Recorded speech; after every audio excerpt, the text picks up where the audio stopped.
Listen. Yeah. Yes, Lord. Oh. Get that out of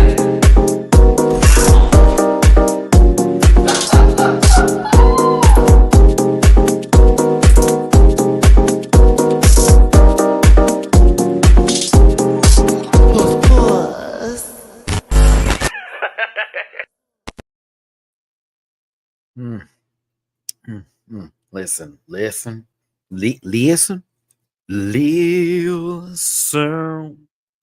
I gotta turn this heater off. I gotta turn the space heater off. Hey everybody, it's your boy Matty-Rants. Thank you so much for tuning in. I am having a crazy day, but I'm here today to have a conversation with you about several different TV shows that have recently come out.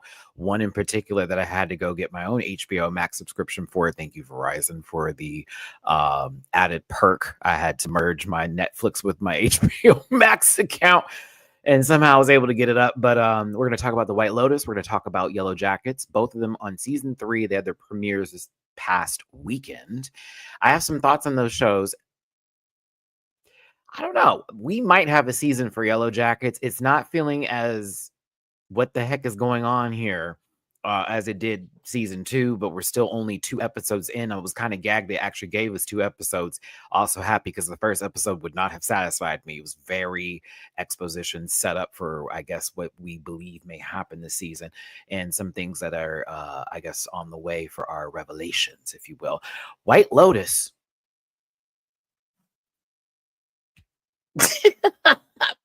All right. Okay. Here we go. This season, I'm not sure. I'm gonna be real with you. That first episode, I was like, okay, we'll see what happens. The beginning of it is what made me go, okay, I need to watch this. There are 2 storylines in particular I want to invest my time into and see what's going on. There are some sub stories I'm like, I'm good. We don't have to go down that road. We don't have to do that. I don't need to know about the brother who's kind of creepy, who's like, is he hitting on the other brother? Is he trying to creep out the other brother? What is that about? Why is he so hard on the sister? What is that whole thing? I don't want to know that. Why is this a thing? I don't care for that plot. I'm more into what's going on with Belinda, but also this very sweaty guy and his bucktooth girlfriend. But yeah, we'll talk a little bit about the White Lotus and what I think the season's going to give. Again, I will be talking about each and every one of these shows every Thursday for the Rant Report and doing a light recap, 15 to 20 minutes per show, if you will, to give you my thoughts on if you should continue or not as far as watching these shows and if the hype is real. I'm also going to be talking about the challenge. Hi, Nerdigans. I did see the post. I meant to respond the other day, but I was going through a little depression, dun, dun, dun, dun, and I didn't want to respond to anyone. Dun, dun. I'm so sorry. It's the truth. I was a little down the dumps the other day, so I was a little in my feels and didn't want to respond to any message that was out there. So I was kind of like reading things and stuff. I could care a toot about Zach and Jenna, but I think it's kind of funny, but I don't think it's kind of funny because we know that relationship from the challenge history of the show. So it's kind of like, okay, what's happening? What's the tea? But also, yeah, it just, I don't know. I think that's more interesting than what's happening on the All-Star seasons, to be honest with you. The pair that went home, it's like, why? I mean, I get it because they're not doing anything, but also why? Because they're not doing anything. Fessy, always so messy. And Amber, well, she wants to beat that girl. I don't know, man. The way that the show is going, I'm like,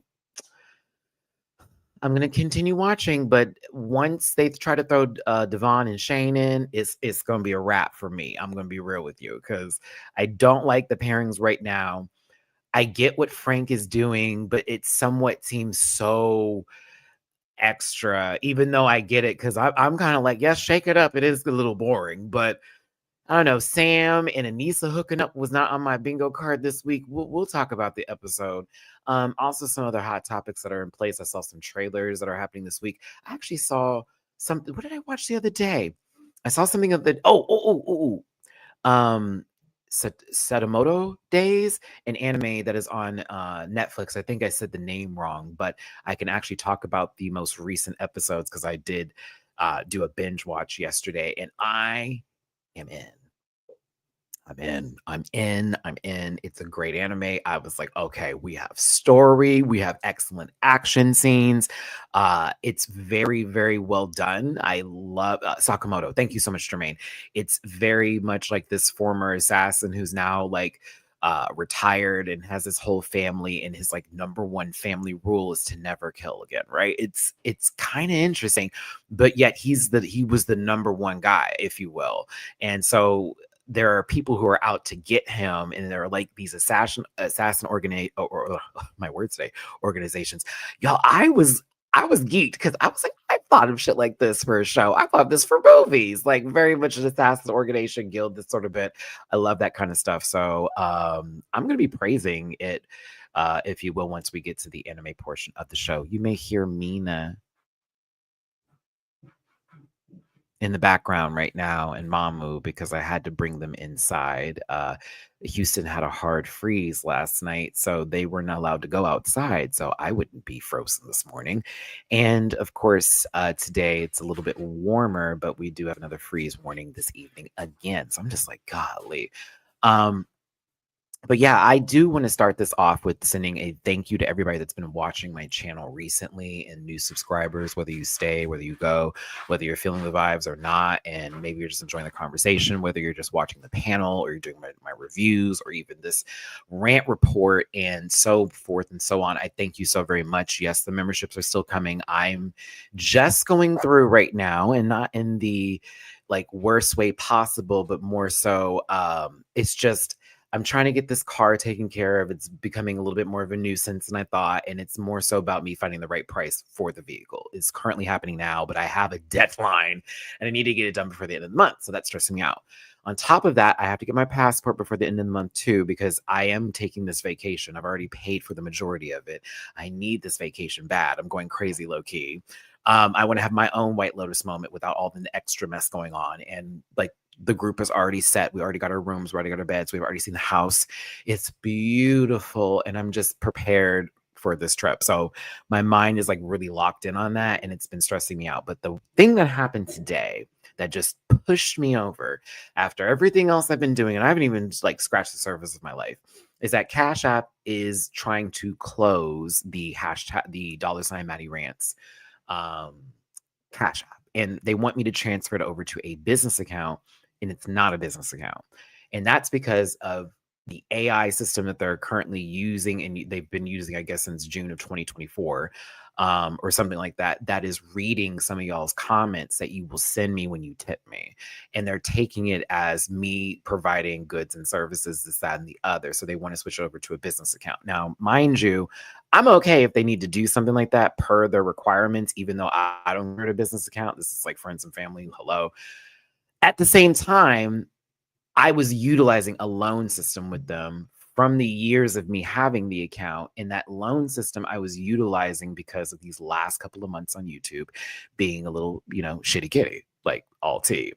And so what's crazy is that when they switch it over, I have no longer access to utilize that function. However,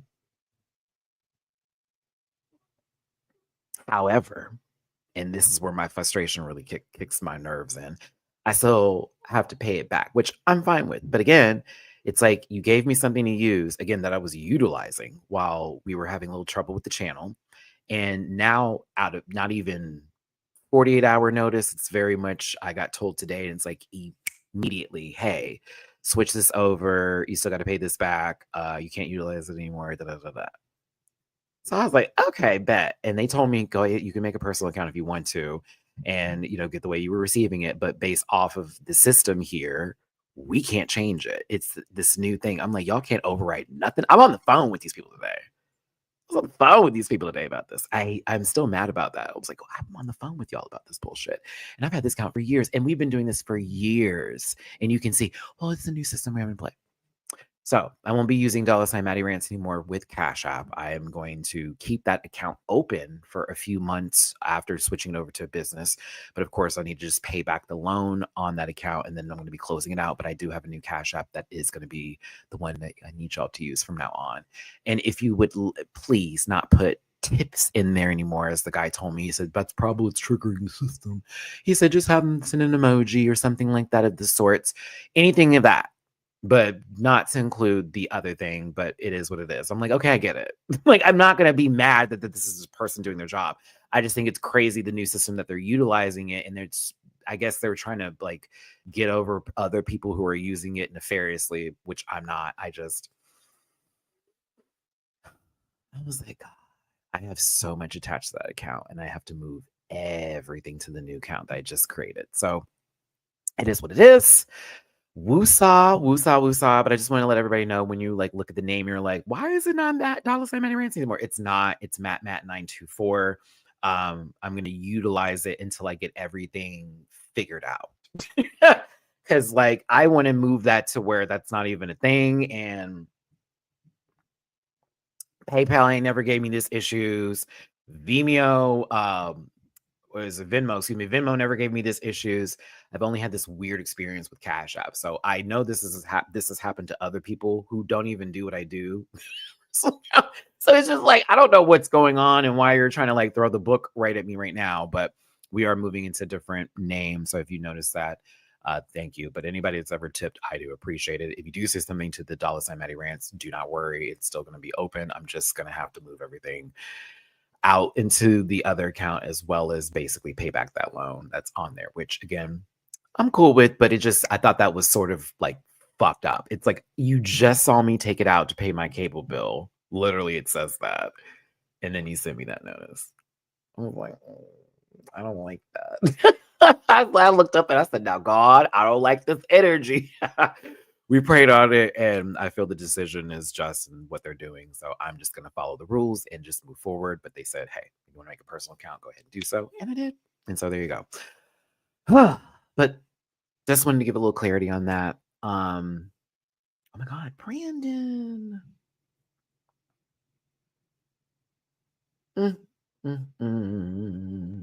Oh, Brandon. God bless you. You listen.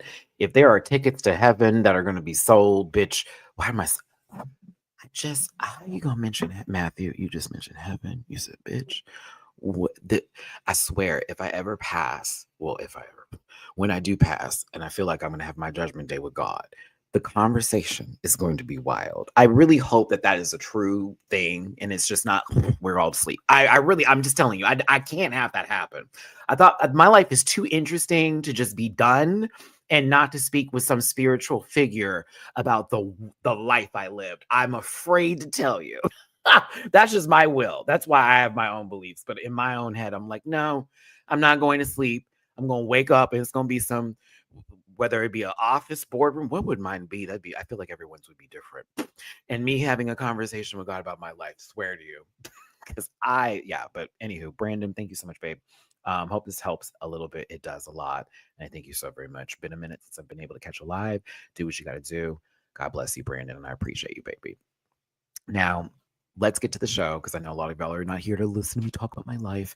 I'm not a certain YouTuber who has made a career off of that. Well, they lie about their life, and then they get called out for it, and then they like go through things about it, and then they like do like A, B, C, D, E, F, G, A, B, all the rest of it. Hey, Brandon, thank you, baby. I appreciate you so much. In case y'all are wondering, it's a Moonbucks coffee cup. Shout out to Sailor Moon. So that's not Starbucks, it's Moonbucks. So this is Serenity, Princess Queen Serenity stuff. And for those of you who are watching your sugars, as well as all of you on the diet, and for those of you who have been following my workout journey, and y'all have been like, Matt, what do you do? I do get some things that are no sugar added. This hot chocolate in general is actually pretty decent. It also doesn't come with those extra calories for sugar. So if you're on that health journey like me, I get it. Watch certain things that you put in your body that are like very indulgency, whatever. This is one of the ones that I like when it's cold. So I make sure to get no sugar. Do that. Okay. I'm having to gain weight again too. Your boy has lost too much weight. in the 150s, which isn't the most horrible thing ever, but I haven't been in the 150s since high school. So I'm like, So I've been trying to stack on the weight again, and I've been a little bit more like pumping, I guess, the iron. I actually am trying to go get some weights to actually have at the house. I get some free weights or whatever. So I'm very much excited for a lot to come with this channel. I am going to be covering more scripted television shows and other reality TV shows too. If I flip and love it, I'm going to start talking about it, and I'm not going to apologize. I'm not going to be like, well, if there's no audience, meh. No, I'm like, no, let's get everybody on board. I'm going to be paying attention to a lot of what you say as far as like, Maddie, we want to talk about this. Okay, I'm going to do that. Ooh, last thing before we get started here, those tier lists, the tier makers. Okay, I am going to be posting a poll this weekend. The poll is going to be up for the week because I want everybody to get a chance to vote on it. I'm going to let you pick the first topic. I'm not going to tell you what they are yet because I want you to be surprised, because I want the tiers to be at least 10. I need at least 10 things for us to like go over to where we can make a tier. It can't just be like, oh, well, there's 3 topics. And no. So if it's like 90s cartoons, specifically like Cartoon Network era, it has to be specific. Or like the Office seasons ranking, or like mockumentary style, what was the best Office versus this, that, and the other. And then if we do one of those, I'm going to give you the opportunity to vote on episodes by going into the comments and this, that, and the other. And then that way we would put the episodes up, that's that, and the other, basically ranking it. It even will go to the point where there was something on Twitter I saw where it was like, who's the better mom? Is it Lois Griffin or is it Francine Smith? And I'm like, fuck all that. Why don't we have a mom off tier maker with all the cartoon moms? And again, this is a live that we would do. This is part of the members only. It's also something that will be released later in an edited format, but the members get to vote and like do the full bit like of all the adult show moms that we can talk about. Like, because it's not just Francine Smith and Lois Griffin. There's Marge Simpson. Then we've got come on, Matt. Beth. I think it is Smith. Yeah, Beth Smith. Is it Smith? Morty Smith? Yeah, it is Beth Smith. Wow, that's crazy because it's Rick Sanchez, but it's Beth Smith. Oh God, I hate that. For Rick and Morty, there's a lot of different moms in that adult cartoon universe, even through the Adult Swim like atmosphere, full like megaverse universe or whatever. So I think that would be something. Donna from Cleveland Show, yeah. Like you could even put Bonnie in there. Like if we're gonna do subsets of moms, where we really could do Donna because Donna had her own show. So I think we'd have to do the rules like that. But yeah, let me know. Is it cutting off at all? Like in the audio? Like just let me know because I know there's a short with this headset right now and it's giving me a little bit of trouble, which is why you probably see me adjusting this. If it's not, then like don't overthink what I'm doing. Oh my God, I just don't want to touch it. I think it's like, Matt, stop fidgeting over here with it and it'll work. You see, now it's not doing it for me. Okay. God, that's good. Okay.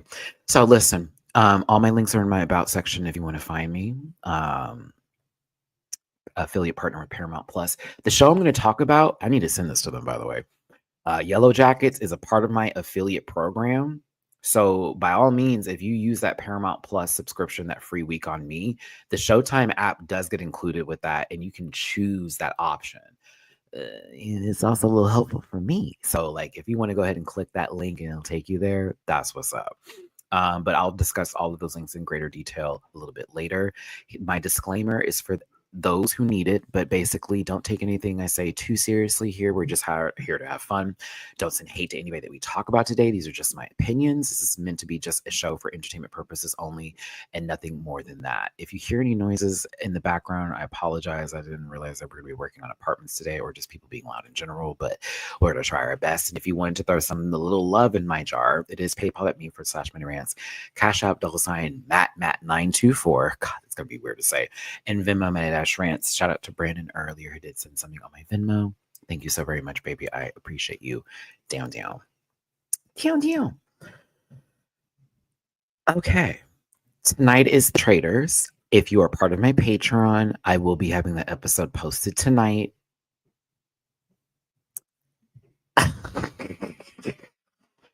I don't know what's about to happen. I think it's doomsday for Miss Danielle, but we shall see, bitch. I'm so sorry to tell you. I think it's doomsday for Miss Danielle. I'm not gonna lie to y'all. I'm very happy to not have my hair in a bun right now or pulled back in a ponytail, like at all currently right now. I'm very happy. Very happy my hair, my curlicues are out. D'Anthony, how you doing, baby? Hey there. If you had the chance to be a producer on a show, what genre would you choose? Also, what do you think would be the criteria for someone to join your show? I'd love to hear your thoughts. I'd love to do in a horror anthology series. That's my uno. Second, it would be mockumentary style. Think Abbott Elementary, Office, Parks and Rec. Three, reality television competition producing. Yeah, would be the three. Because I'm tired of the bull, and I think that the audience deserves more in terms of reality TV sometimes. Not saying everybody's crap, but it's just like, if I had the option, and it doesn't seem like everything that I'm suggesting would be so cost effective, I just think that I would be there for that mockumentary style because I know it works. I know how, baby, it's my wheelhouse. I live and breathe through the atmosphere of mockumentaries. They're amazing. And then horror anthology series.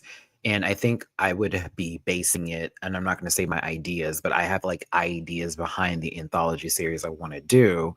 And I already have some like ideas for scripts, this, that, and the other. And I would want to do it in the vein of Lovecraft Country, where it feels like I wouldn't make the show predominantly like Black on purpose, but also we would be featuring roles where everybody has like their own take. Like it's not going to be just some sort of like, okay, here come that. He gonna be the one to die first. That's that. No, no, no, no. I feel like with the anthology series, it'd be like a great way to like pull in the idea of, again, different backgrounds of people, everyone sort of showcasing their stories. It's not on the nose. It's not like a full on like the guy saying woke fit. No, no, no, no, no. You would want to go there, but it's not about that. Like we would put some sort of romance into the show, but I wouldn't want to make it something so much of the focal point that you lose the idea behind the horror series. And I hate sometimes when they do that with shows and they're just, girl, we're gonna focus on this a little too much. I don't give a damn about Billy and Susan fucking. I don't. What's the man behind the mask, baby? Give me the killer. So there you go. Hey, I heard about this. What's up, Dolivera? I heard about Paradise. They got a season 2, and it stars that one fine dude from This Is Us, and I would watch that show because I do like him. Sterling's fine. Yeah, I get Sterling can get it. Anywho, yeah, I will probably check that out. I've been kind of stuck in my feels lately. I forget, I was watching something on the Libra and they're like, one of these planets is aligned and you're going through it right now. I was like, yeah, a little bit. But I did have a nice day a few days ago. I had a wonderful day. It's just yesterday with the cold and it being so cold and us being stuck in the house, I was just over it. And I was like, I need to get to TV.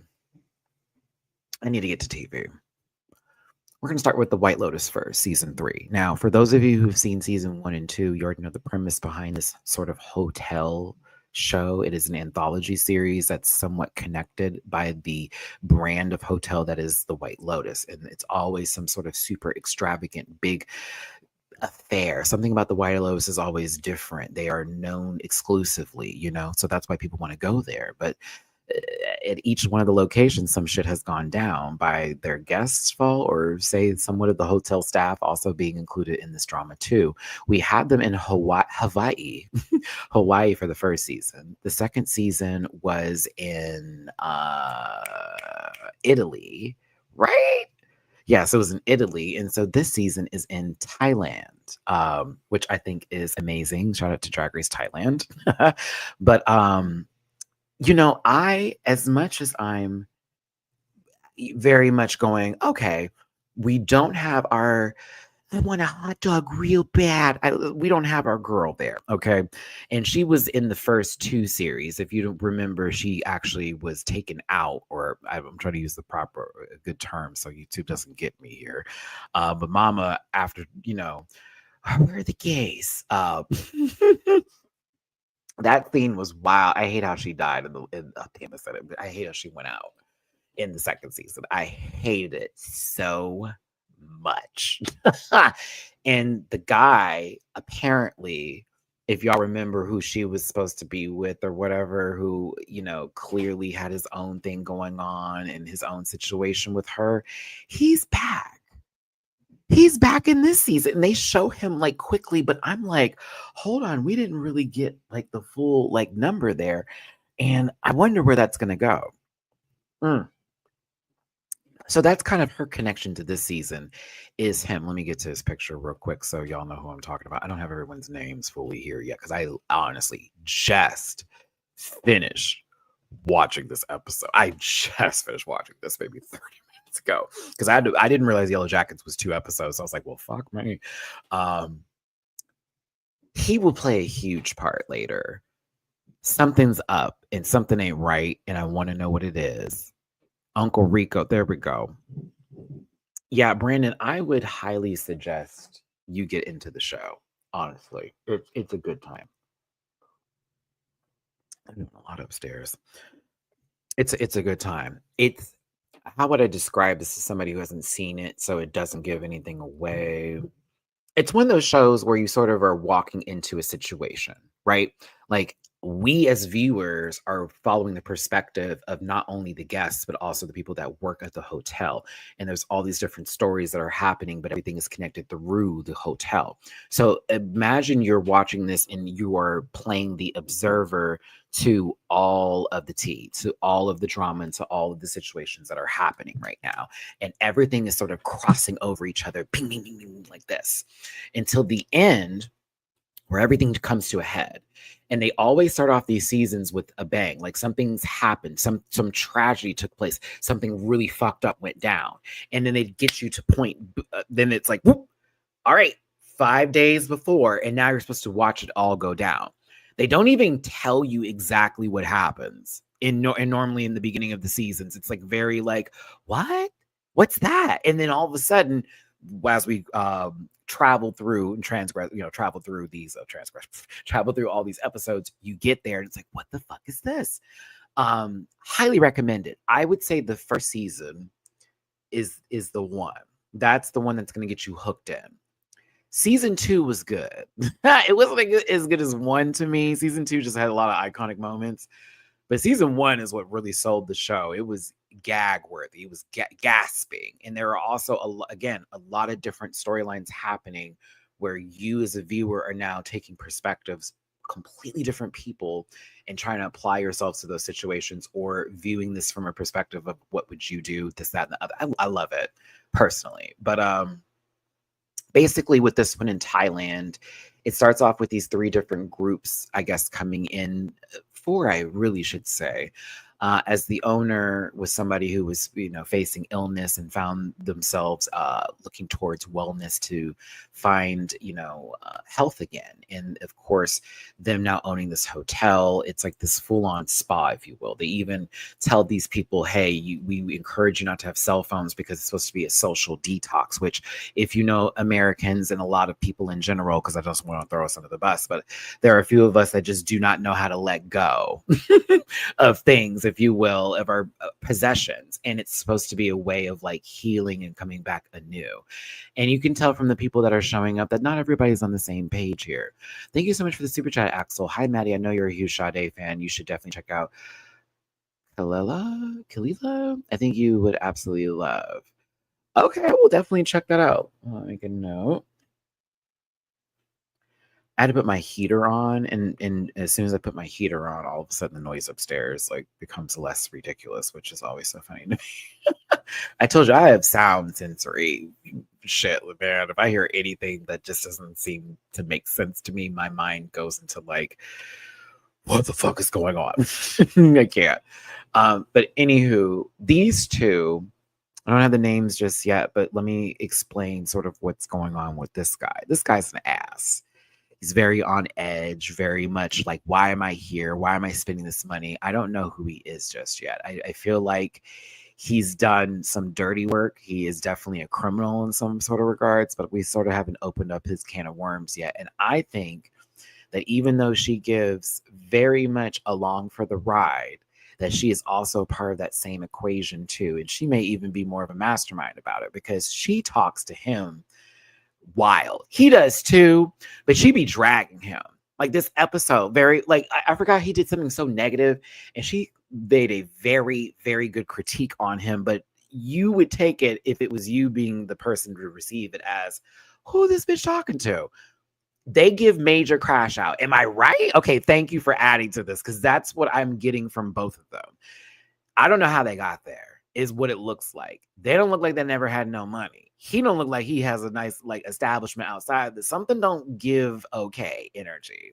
He's either into drug dealing, he's either into some sort of like mercenary hitman work. I don't know. And I think she's a part of it. They almost give me the same vibe as in Pulp Fiction, you know, the Bonnie and Clyde that were in the diner before. Nobody move or everybody gets it. It's giving me that a little bit. I need to see something happen because she is the vibe, kind of, but she's also a little off. It's like, I need to figure her out. Him, he's close to the edge. I want him to snap so I can figure out what his problem is because he was looking up who the owner of the hotel was when he was sitting next to the table of that girl group, right? And then he went to look up the wife and found that she had a husband. And I'm like, I'm like, why is he looking up this information? Why would you need to see this information here after the way you were like, I don't want to lay. This is already too much. What's all this? There ain't no real food here. The full bit. So I'm like, something ain't. Because the episode starts out with what looks like Belinda's son.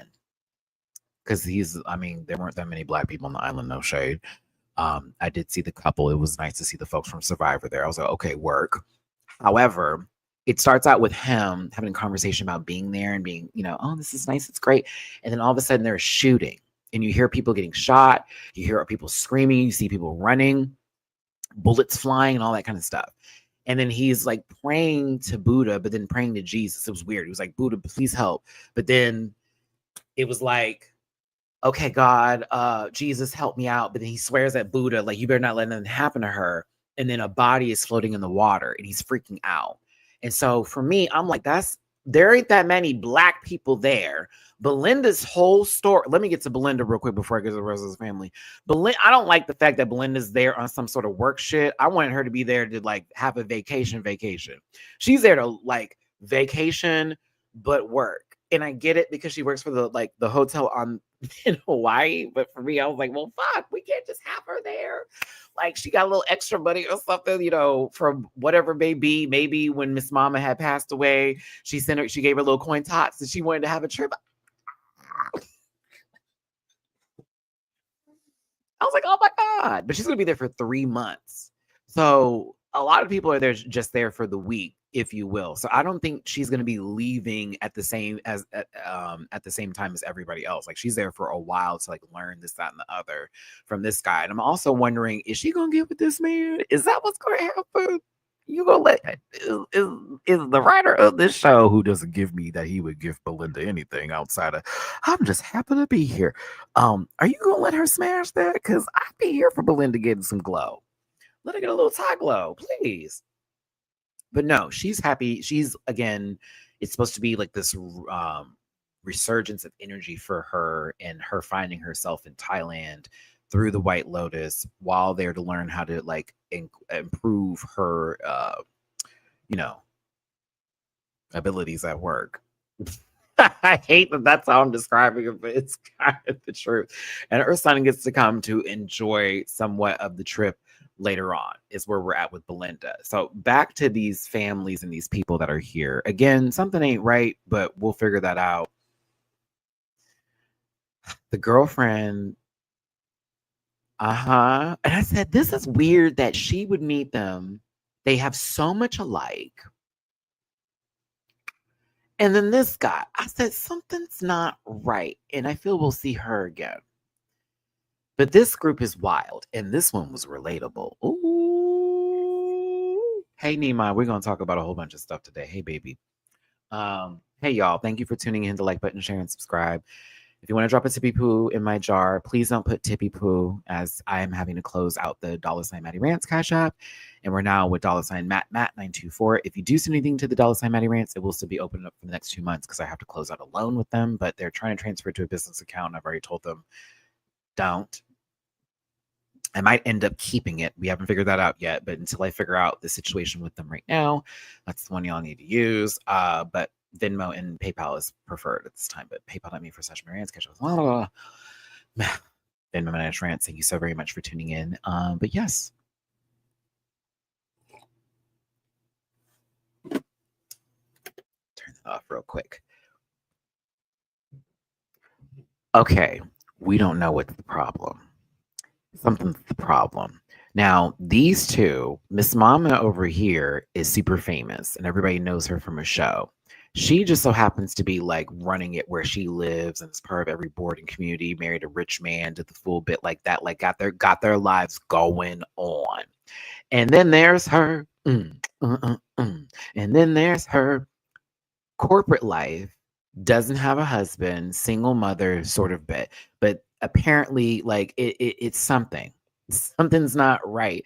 And it's weird because they've been so chill and cool and everything, but you kind of can tell a different dynamic between the group, and it's really between these two. Like, for one, she's the most famous one out of the group, right? But as something about her, I don't know if she's a mean girl. I don't know if she's a mean girl, but it's weird the way that they talk to each other, these two, versus the way they talk to her. And they know each other from high school, so it's like this friend group that they've always had. But is she starting to realize that, I guess, her life, that the road that she went down is not the path that she wanted to have, but she's perfectly fine with it? Or maybe she doesn't realize that the things that she likes in her life, or maybe she's been comparing herself to these two. Maybe they've been doing a little too much bragging in front of her and making her feel like, oh, well, you're doing your thing, but it's not like they really show love to her. Like, is it jealousy? Is it like respect? Are they being bitches? It's a lot. And I want to know more, and I want to get into it. I love their banter. It's very weird and very good. She's giving me the ugly friend, even though she's not ugly. Does that make sense? She's giving the less, she doesn't have as much money, and she does not as pretty as us, and she doesn't have everything going on, but we love her because she's our friend. Yeah, oh, yeah. And they pity her more than love her. Ooh, it's that clocker. I think she reads a lot of the way they talk to her and the way that everything comes off as more of pity and versus it being like this thing. But it was that breakdown, baby, after they had the little wine and they sat there and it was these two just finger banging each other. You're so amazing. You're so amazing. You're so amazing. You're so amazing. You're so amazing. And then you, oh my God, oh my God. I mean, you have it so hard.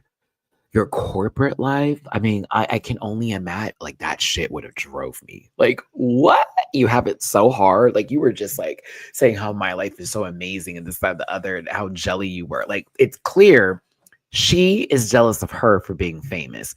She's chasing after her. It's clear. She's trying to be aloof about the situation, but she knows she's queen bee, so she wants to act like nothing's really that big of a deal, but she kind of knows her power. Then this one over here is chasing after the two. Because in reality, they're more alike than what they realize, but she has more on top of her than this one. Oh, it's nasty. It's very competitive. I love it. This is the one. This is one of the stories where I'm like, okay, I'm invested. I am invested in whatever is going to happen with this group because it's nasty just from the first episode. It's so like they're trying not to be like jabby with it, but they're jabbing and it's kind of cute. However they wrote this, I'm giving my claps because I'm enjoying this. Now, is this Lisa? Like rock star? Is this who I'm thinking it is? I'm a rock star. I'm a rock. Is that who I'm thinking this is? They normally have a storyline within the hotel about some of the workers and who they are and sort of how they play into, I guess, the guests maybe later on. But we see that she, while being late for work, hitches a ride from the gate guy who totally likes her. And she seems like a sweet peach, but we don't really know much about her just yet. So I'm waiting to see how she intertwines with the guests outside of being a part of the wellness crew for one set, if you will. Mhm. But I like her. That's Jenny. Oh, okay. Okay, yeah. I like her. I was like, we don't know too much yet, but this storyline's cute for where it's starting. I'm invested, but I'm like, we need more. We need more. Who did I want to show last? Okay, I got Belinda out the way. Wait, where's the family? Okay. Now this storyline, I don't want it. I'm gonna be real with you. Because they kind of do this thing. It's like with the White Lotus, there's a friend group, there's a family, and then there's like some sort of like single person, and then maybe like a couple is kind of how the White Lotus works in these sort of fours, if you will. You have the couple, you have the family, you have the friend group, and you have Belinda. This is season 3. And then even from the previous season, Mama came as a couple that last time, and then we had the family that popped up that was with them, and then there was the assistant kind of played in her own single story. It went in, this is sort of how the show goes. I am happy to see Parker Posey. I love her as an actress. Am I right? Is that her name? Hold on, Matthew. I don't know why I'm second guessing myself, but I'm really second guessing myself. That's Parker Posey. Yeah, I like Parker. Nikki, how you doing, baby? Yeah, Parker Posey is a treat. But she's a Xanax mom, so she's kind of in and out of it, and she plays that Southern drawl a little bit very well, but it's not like Texas Southern. It's very West Virginia. I don't know how to do West Virginia, but it's a little something about it. It's very upper echelon. The way she speaks with a little tone, Dutch 70s, very much that, but they're Duke people. They go to Duke. She talks like that. It's very interesting. But something about their family. I like her and the daughter. I don't like the men. The dad's doing shady work. Something's not right with the dad. Something's not right with the dad. There's a story that the Wall Street Journal is about to post about him knowing something. And he's like, I have no idea what they're talking about, but he does know what they're talking about. What is it? I am interested in this. Maybe he's living a facade and a false lifestyle, and this is sort of like playing into the family.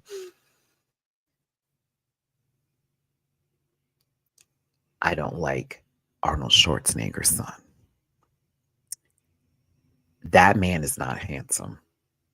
I'm going to just tell you that right now. I am thrown by the amount of lust that I see on the internet for this person, and I get it. We all don't have that many options in life. Take what hits the bar. I'm not into it. That's the uno. 2, how old this motherfucker supposed to be while these people lusting over him in this show? 3, that scene in the bedroom was wild. I don't think so. I'm not playing into that. No, thank you. Drake probably loves this show. Diddy too. Nope. Something's going on with the children. The oldest one's an ass, thinks he's God's gift to humanity and everything should be given to him. And why not want the best? Because he is the best. You have what looks like the middle child here, maybe, or the youngest son.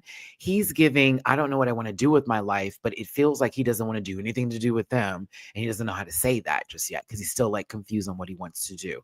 The daughter, while being raised Christian, this, that, and the other, or whatever, she's also trying to explore her spirituality and sort of give a different take on life than her family. She gives very grounded, very like actual manners. Like, I'm not above anyone. I'm trying to think of what people ask. She's a rule follower, where this one right here is the rule breaker. Follower, breaker, doesn't know what they want to do, right?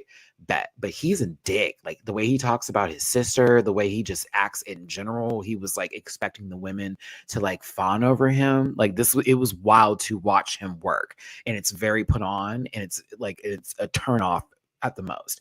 I mean, the moment when they were talking about the fruit that was on the trees, and he finds out the seed is extremely poisonous and could kill somebody, he doesn't look at it like as an, oh my God, I shouldn't touch this fruit. He's like, wow, I could kill somebody with this thing. Uncomfortable. Uncomfortable. They make me very uncomfortable. He makes me very uncomfortable. These two don't. I just feel like he is going to be some little puss and she's going to end up getting hurt in the process. And I'm nervous about that because I really don't want anything to happen to this sweet baby girl because she seems very nice and very sweet. I just don't understand.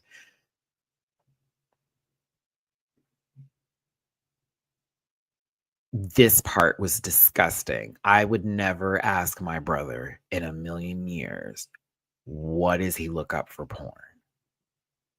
I would then never say in front of my brother, it's going to be really hard for me to find a way to masturbate in this room with you, then proceed to get up butt naked with the tablet to then do the whole bit. I don't like this. I don't want to know about it. I'm done. Like, I like the White Lotus and it's a great show.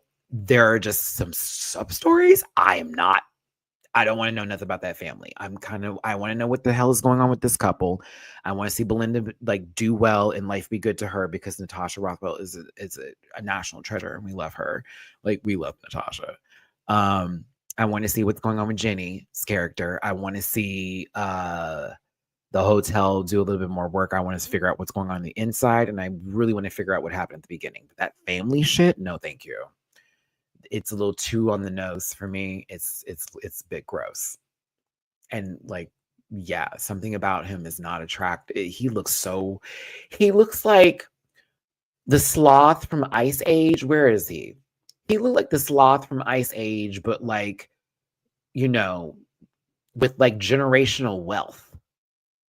Very much that the sloth from Ice Age with a 24-hour fitness membership card and generational wealth. I'm unable. I'm really unable. I cannot. I'm like, just like his daddy, them eyes are spaced apart. Okay, moving on. Before I get personal. Ugh. Like that whole scene was nasty. Oh my, what the fuck is this? I don't watch this. So yeah, White Lotus was a trip. That first episode was crazy. It comes on Sundays on Max. So if you are, or I think also just saying HBO in general here, if you have HBO subscription. So I currently have that. I say it's worth it.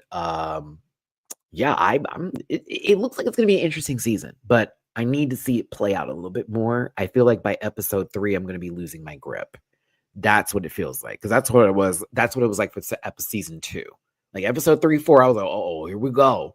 And even season 1, it was the same. It's like, just give it a second. It just builds and builds and builds. And then once that first person pops, it's like a trickle effect and a domino effect, and everybody starts to fall. It gets kind of nasty. So yeah, so far so good for the season. I recommend it. Now for Yellowjackets season 3, before I continue on, thank you for tuning in and listening to me go over these new shows that are currently out right now. Do me a favor, hit that like button, share, and subscribe, become part of this Rant Pack family. If you want to drop a tip of poo in my jar, please and thank you. It's PayPal.me/Matty-Rants, Venmo, Matty-Rants, and for Cash App, it's new one. It's $Matt924. It's all scrolling at the bottom there. So for this show, Yellowjackets, it's on Showtime, and that's a part of the Paramount family, if you will. Now, with me being an affiliate partner with Paramount Plus, you actually can get a free week of Paramount Plus on me, and that does include Showtime if you click that selection, and you can watch this show. That's a part of my affiliate program because I got an email about it, by the way. Shout out to Paramount Plus for as long as you'll keep me. But no, that's the truth. Every time I get an email, I'm like, I'm still in this program? Yay. No one's clicking. They need to. Y'all need to click it. They got shit to watch on there. Trust they do, because I do watch Paramount Plus at least twice or 3 times in the week. Sometimes I'm looking to see what they drop because they have a lot of new movies on there too. As I'm selling this to you, but it's the truth. They do. They legit Sonic 3 is now on there. So if you never got to go to the movies and go see Sonic 3, it's on Paramount Plus now. All the Sonic movies are, including the TV show that just came out. But no, Yellowjackets is on Showtime. And again, if you did my little linky poo into that free week, you can actually catch up on Yellowjackets season 1 and 2 and get into season 3. So, and season 3 already has 2 episodes, and I'm going to be explaining these 2 episodes via the notes that I wrote because there was a lot that happened.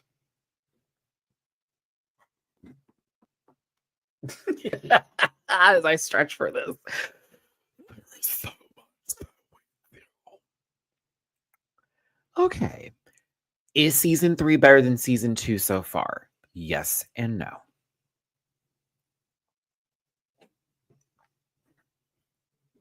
One, I like that it's not in winter. I like that it's in summer. There's greenery. It makes more sense. The girls are not starving. That sort of bit was maddening to watch. It was very depressing to see set last season. I'm gonna be real with you. Plus, the way the narrative was like all over the place, you didn't know what was going on. I will say there is a huge hole for me in my heart as far as like who I really miss seeing, and that is freaking oh my gosh. Hold on, y'all. Sorry, I'm messing up shit.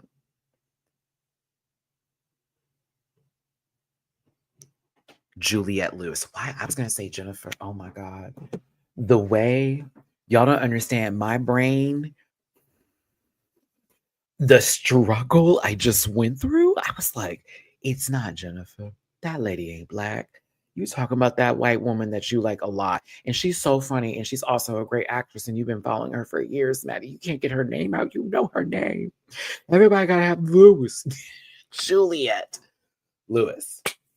I miss Natalie's adult form on the show, but she died last season by Misty's work after Misty was trying to take out somebody that could have been considered a whistleblower here, to their, things that happen while they're out in the woods. But yeah, I do miss her on the show. And the show opens kind of basically with her passing and everybody sort of like reeling from it in the adult world. But as far as the girls, in the past, after the plane crash and then trying to survive after making it through the first, what was it? It was the first part of the crash, which was like going into the fall. And it was like still warm outside, but then they went into winter, and that was season 2. And now we're into the summer. And so they've been out there for a minute. The cabin they were staying in burned down. They think that it was the coach who had one leg. Mind you, they had to amputate that man's leg and he's still out here hobbling. It's crazy. All right, this show is wild to me when I'm watching it because it's so good, but I'm also like, there is no way. Like, there's no way. I feel more people should be gone, but still be people alive for my taste. Just saying, like, everybody's still alive. Okay. Work. When they ate that girl, child, when they ate that boy's brother. That part. Yes. Oh my god. It was the scene in season 2 when like something happened to the meat because of like the way it snowed and preserved it or something, and they realized that they could freeze the meat. And I'm like, they're not talking about deer meat, baby. So much.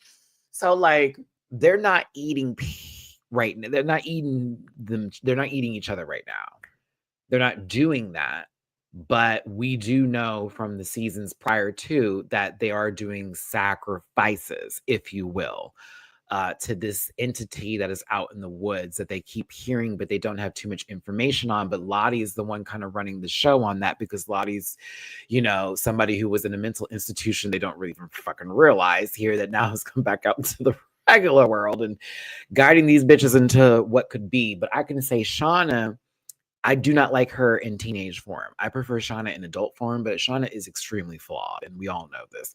But beyond all means, Shauna is still reeling from losing her baby because remember, she got pregnant. She was pregnant before she went out there, before the plane crash,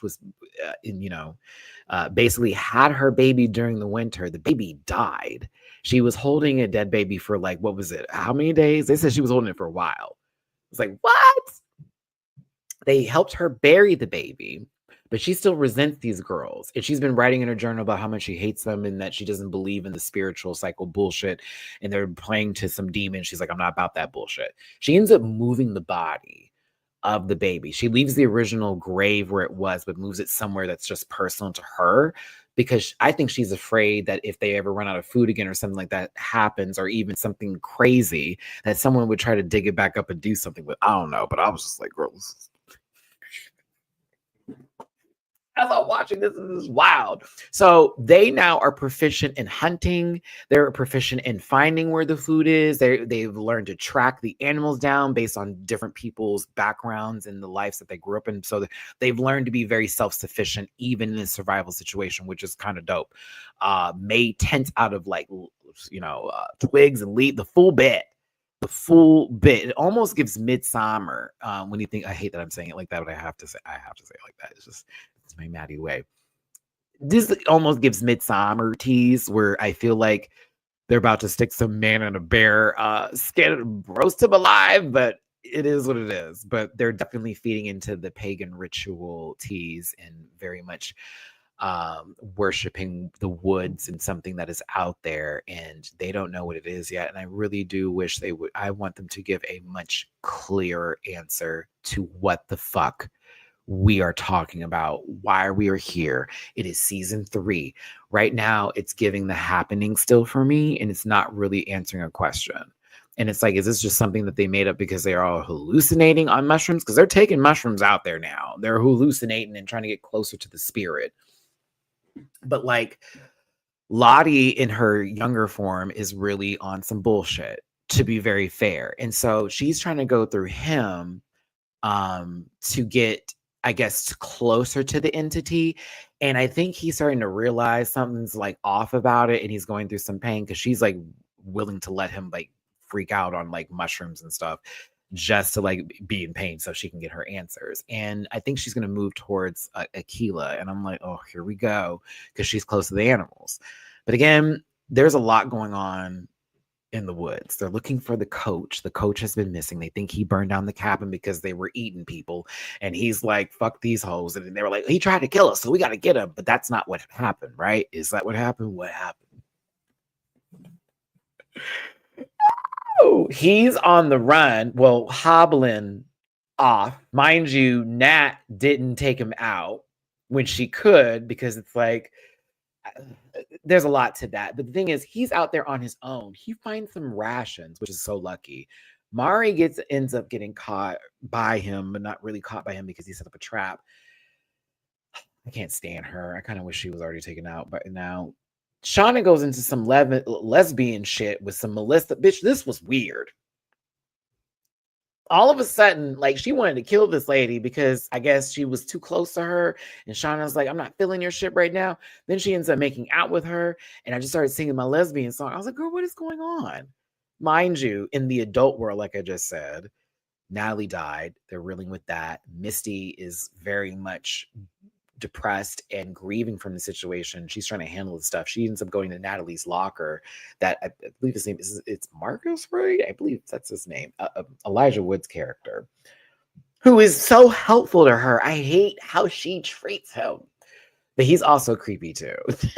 But like Misty, him and you are like the best creeps ever. Like, you all make a great couple. It's also fun to see Christina Ricci and Elijah Wood like working together again.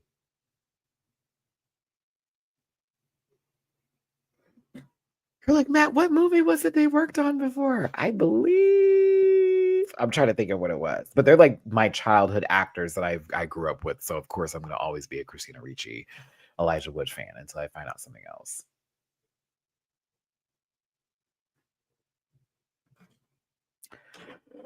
Whew. Sorry, y'all. The panel group chat today dragging.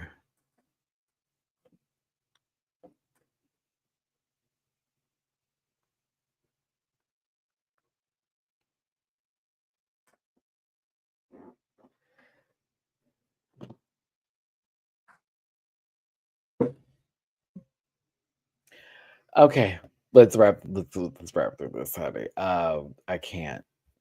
Thaisa? Okay.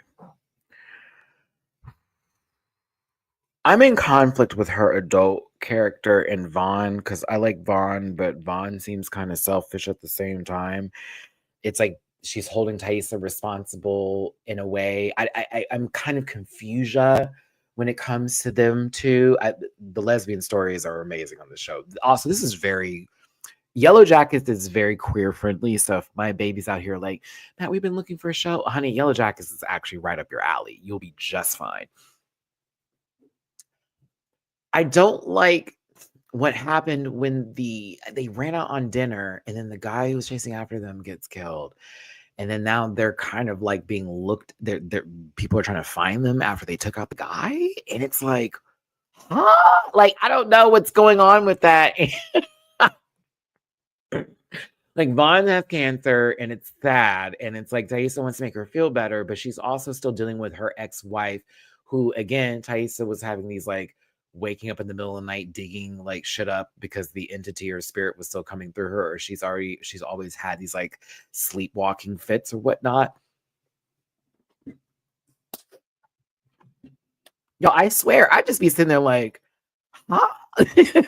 So Taissa and Vaughn's story, I'm still doing this. Like, are y'all just here for we were, in the woods together right now? Like, where do y'all coincide with the entity outside of like the sleepwalking now, currently in this episode and currently what's going on?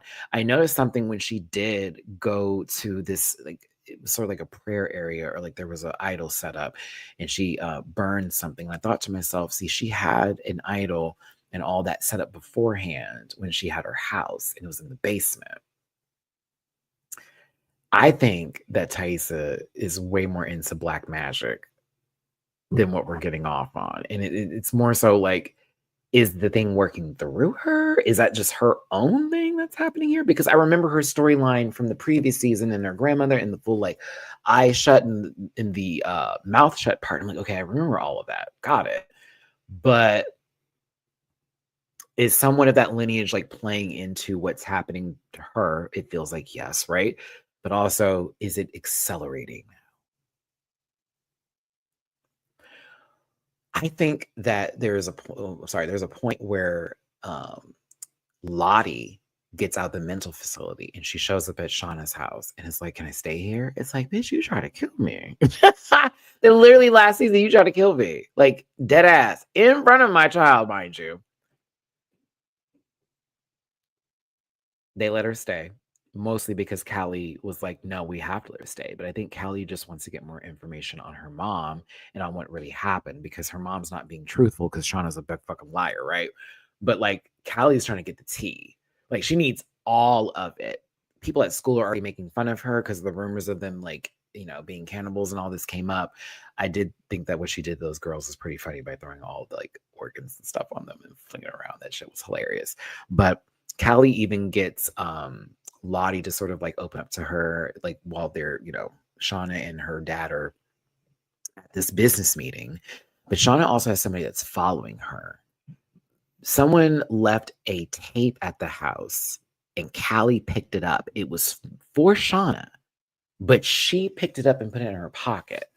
Because Callie sometimes to me, I feel is like, she wants to do the right thing, or I get what she's doing. I'm also like, you're doing this all wrong, babe. Like, and you're messing it up for everybody else because you really don't have a clue what the fuck is going on. Then Shauna had someone go in the bathroom at the restaurant she was in, turn off the lights on her, have that lady go out with her mace and her flashlight, like, what's gooey? And then next thing you know, there's a cell phone left in the other stall with a no caller ID missed call that she leaves at the restaurant to try to find out, who would have picked up the phone and all that kind of stuff. It's really interesting. I don't know. There's an hallucinogen. What am I talking about? There's a moment where I think Hobby has like an hallucination or something like that, and they get into trying to get close to the entities and the spirits. There's still this sort of hierarchy, and how are they going about this living in the woods bit while they're waiting to be either saved, or maybe they've just given up. The coach still being alive, finding army rations. Okay, so he's set to go. He don't got to kill nobody, nothing. He's set for however long those are going to last. Finding Marnie or Mari or whatever the hell her name is, and now that's something, whatnot. And back in the adult world, it's like someone is still playing with them and trying to like expose their secret, but who could it be? And it feels like that we're finding that not everybody passed. And it's not just the 5 of them that were the survivors. There were more people. And again, they sort of alluded to this in the beginning seasons with like, we don't keep in touch with everybody. And I think some of those people are starting to feel that voice in the woods come back. And that is why we're having these like new characters being introduced, or these people showing up in like a, in current time. It's like, oh, they're alive. And it's like, oh, so they survived the woods. And it sort of gives that away. Like, she made it out. That one didn't make it out. It's interesting. Yeah, I think more people survived. And whatever was in the woods God, please give me some sort of demonic looking thing. I just need something. I need something, not a cloud, but something of what was, I guess, causing all this to happen this season. But I want to see who the other survivors are. I'm hoping it's Aquila for one. Miss Mama who's good with the animals. I'm really hoping she makes it through because she actually seems decent. I did not like how she was treated in the first 2 episodes by Miss Shauna's bitch ass, knocking her crown down and stuff. The fuck.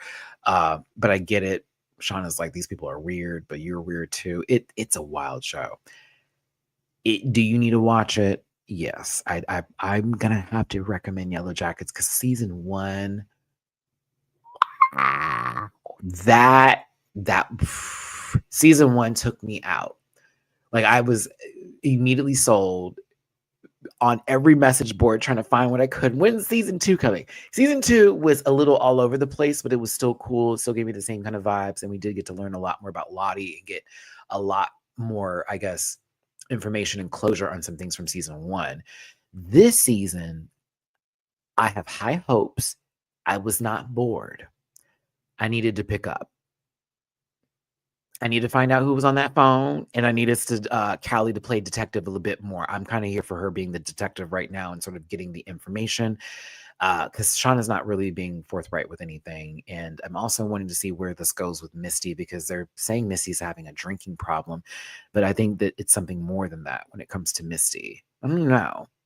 But yeah, Yellowjackets, it's so far so good. The first 2 episodes of season 3 are out right now, and those episodes are called It Girl and Dislocation. It Girl is the first one. That one is going to be a little bit more slow for those of you who may be like new to the series. Again, please start with season 1 and season 2 because you do need context. You are going to need context. I would not recommend starting season 3 without going to the other ones. But again, I have a Paramount Plus affiliate subscription for free that includes Showtime if you do add it. With that whole week, you could be binge watching this series and you would get through it because it's about 10 episodes, 10 episodes per season, 10, 11, something like that. Mm-hmm. Is Yellowjacket similar to Lost? Only in a sense of like plane crash stranded tease, but no. Because Lost went in another direction.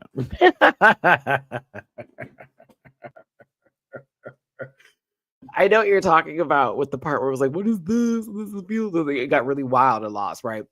This one's a little bit more, I would say, let's take the idea of stranded, throw in the woods and the wilderness tease, like very, what's that movie with Leonardo DiCaprio where he was out in the woods? What was it called again?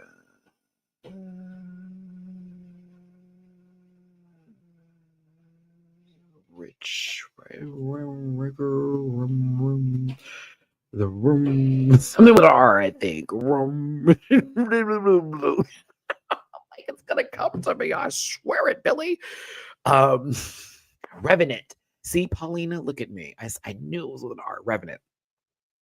Lost. Cut out all the storyline of Lost and just leave the plane crash. Put the Revenant in there to give you a scenario as far as what the woods and what the wilderness feels like, because it's giving you very like we're in Canada, but it's supposed to be America, but it's totally Canada. Right? This is being filmed. And then put in Lost Boys, but all women. Not Lost Boys. What's it called? Come on, Matt. What's that one movie? It's a movie and it's a book. The Fly, the Miss. The book is disturbing, and the movie was really fucked up. Lord of the Flies. There you go. Lost meets The Revenant meets Lord of the Flies. Okay, there we go. Yep, there we go. There we go. There we go. There we go. Boom. Those three, but take pieces out of them and just take portions of them and like whoop, throw them in there. That's what I would more so, way more leaning towards Lord of the Flies than anything else. Because like there is definitely like a difference in the groups, and it's not really separated like that just yet. But you can tell that certain girls want to do their own thing, and some that don't want to do the other thing. And if you don't follow in line, then you can end up getting hunted. Very that. Very that. But no, Yellow Jackets is on Showtime. You can watch that on Paramount Plus too. I don't like the season at all. It's like, what are we doing here? No one's making any moves. And they're not smart moves. And everybody that has a star, and they've been had a star, and no one's moved, if you will. Every team that has been taken out, a weak team, not a team that's considered a threat at all. The big teams can make big moves. They're not making big moves. They're talking about making moves. They're not making big moves. I knew Anissa wasn't going to win this season. We knew. Let me tell you something. A betting man wouldn't make any money on betting on Anissa losing the season, because that is just a fact. The sky is blue, grass is green, Anissa's losing the season. Either by knee, by leg, by quad, by hamstring, by ankle, by pinky fucking toe. You're losing the season. Out of shape, you are. Don't have nothing to do with you being a big girl. I know big girls in shape. You out of shape. You've been out of shape. You never trained for this. All the videos that you show of us, you on the treadmill, is giving regular work. Stop it. Knowing damn well you're going to have to do a 6-mile hike up somewhere, and you talking about, I want to win one of these things. Have several seats. Several fucking seats. Bucket seats. It is annoying to listen to Anissa sit here and play in the audience members' faces. Get to that podcast and stay there, girl. I'm tired of them bringing you on. And I know you're on season 41. So you're going to lose that one too. You're not winning. And poor Ashley. I'm also going to say, Ashley, you're too goddamn emotional at times, but that's just your way of life. Go off, girl. But like, you knew what was up when they gave you Anissa. They literally told you, oh, bitch, you ain't winning. If you win, it will be by dragging this very heavy stone. They got Devon and Shane in the background, y'all. I'm not lying to you when I say this season's not giving me anything I need. There are too many other people getting camera time that don't need to get camera time right now. I cannot stand Devin. Leroy, I hate that you're with him. I hate Devin. Turbo gives me all kinds of everything wrong. Nani, pathetic. And just, it goes on further there. I don't have anyone I'm rooting for. Guess who I was rooting for? Individuals, not teams. I'm rooting for Shane and Devon just off of the grip of them, both of them. Just like, it's like, okay, those two I can root for. That's the one team. I lied. Yeah, I have one team I'm rooting for. That's it. Everyone else, it's on an individual scale. Like, I'm rooting for you, not your partner. I'm rooting for you, not your partner. I'm rooting for you, not your partner. And maybe that's what they wanted this to be, but like, Fessy and Amanda? Why am I want to call her Amanda? It's not Amanda. I literally just said her name. Amber. Fessy and Amber had one thing they had to do, and that was put Devin and Leroy in the bottom. They're concerned that Devin and Leroy are going to like be in a position to where they're going to be put in there. And it's like, but y'all are winning consistently. Like, you could get them out first because Adam and Steve have been dominating these, eliminations. And those are 2 stars that just bloop. Like, I don't, the logic, girl, I'm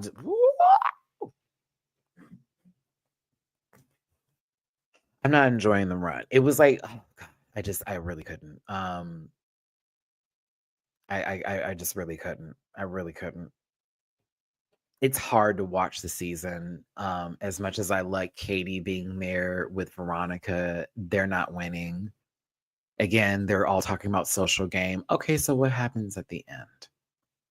Is everybody who's going to be left a social gamer? Because that would be the tea. Now, if that happens, I can then probably get into the show. Like, everyone that's left has someone who is out of shape in some regard. So it's going to be the longest 5-part series to end it. I mean, they may even have to like change it from like a 6-mile hike to like do a 400 around a track. Corey and Big T. Corey wants to make moves, and I'm thinking to myself, I get why Corey wants to do that, but he's moving too quick because then they'll be easy pickings to be thrown in and get their stars taken from them because they don't look at Big T as an actual competitor. As much as Big T wants to have some heartfelt moment, as much as they want to give her an edit, as much as the music can play, as much as I'm trying, boo, you're not good at this either. Melissa and the firewoman. Melissa, God, like y'all are there for party. This is I don't respect none of it. Your partner's an ass. Frank, oh my lord, Frank be doing the most. But I also want Frank to shake it up. But I'll be like, girl, sometimes it just be so wild to see you in person, and then you get in your confessionals, and it gets head snapping and it just be getting wild in the confessionals. He be talking crazy in the confessionals.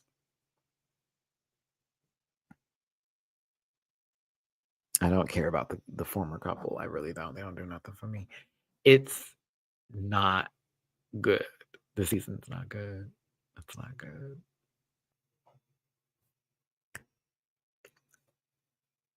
I'll update you what happens next week. I'm hoping something good because it looks like there's gonna be a fight, but we know better because it's in the contract. But Devin gets into it with somebody, and the boyfriend or the ex-boyfriend, yeah, the guy who looked like he tan a lot, but have like low key a daddy of color. I don't know. I'd be mixed up. Yeah, it's I don't like the season. It's not good. It's not good. Let's get into some other stuff, if you will. Hot topics. Mm-mm-mm. Did y'all listen to Drake's new album with Party Next Door?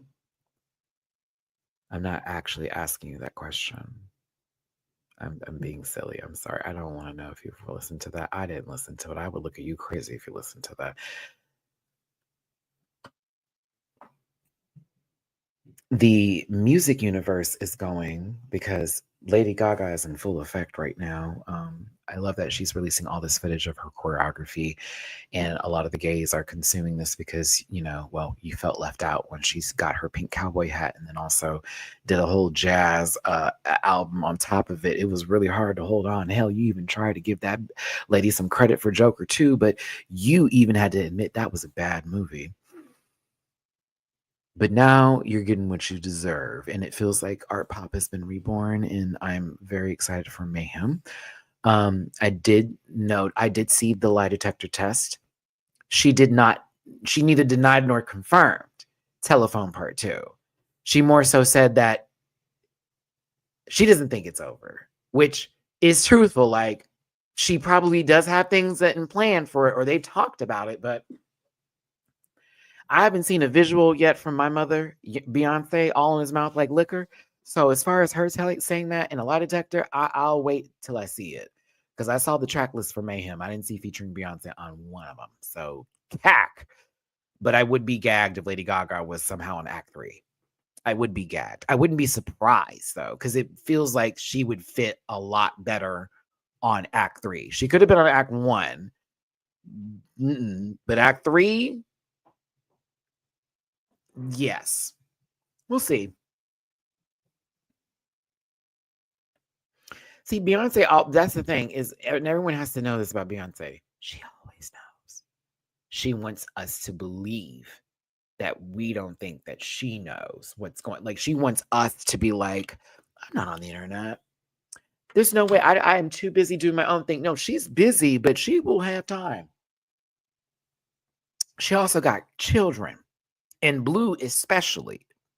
Oh, I know that little girl be updating her mama down. These bitches over here talking about you on this.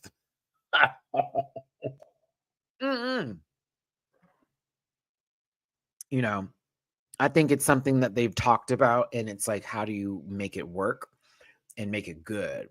And they know the fans want it because we've been wanting it. I'll never forget how that went down. The premiere of that video was on multiple networks when Telephone came out. You had to be there. You had to be there. They teased it.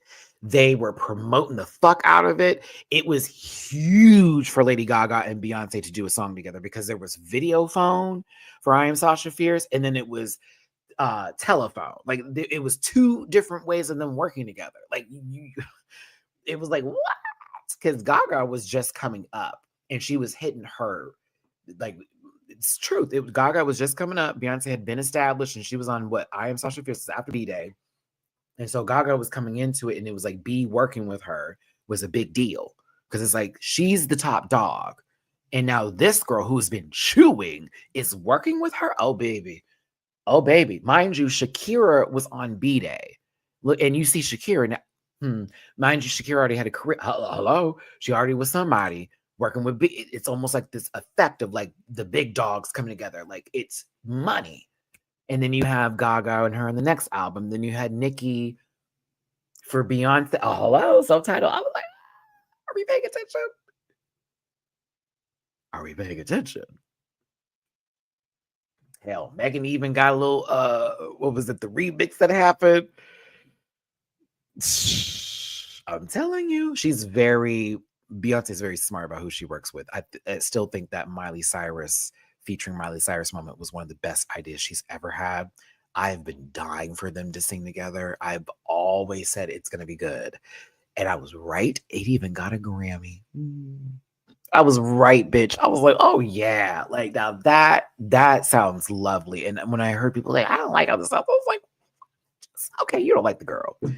That's gotta be it. Ain't no way. I hear you, but I cannot take you right now. I cannot take you at all. I cannot.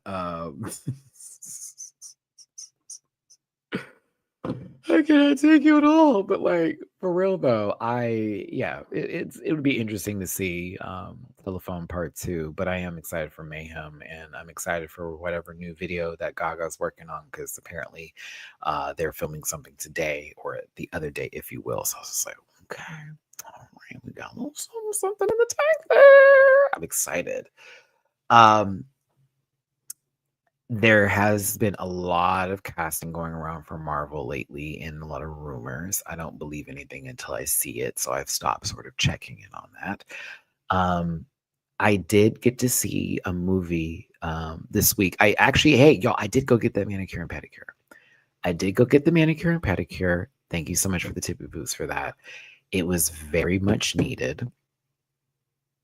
My toes especially. I'm still sore on my right toe because she had baby girl. She was like, okay, because she was like, your feet are pretty, but this nail on my right toe. She was like, oh, and it unfortunately she got me a little bit. Like that was painful as fuck. I must be like a platinum bottom or something on tolerance because I didn't. That pain was searing. But I was just like, I'm not about to lose it. And it really wasn't her fault. It was because my nail was like digging into my skin and she was trying to like clip it to where it wasn't doing it anymore and it just was a mess. But I didn't bleed all over the place. It just was like a very little light cut. And I was like, oh my God, and all that kind of stuff.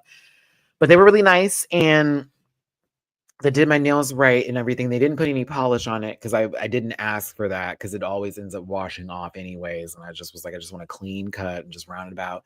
And they were just really, really sweet. And she was trying to tell me about some lotion I can get for my hands because she was like, your hands get dry quickly, huh? I was like, yeah, because I'm always washing them. I have cats. After every time I touch my animal, I'm washing my hands because I like to eat too. So it's like cat, soap, water, rinse, bloop, food, meow, bloom. Oh, gotta put the food down, gotta go back and do all that again and all that kind of good stuff. Um,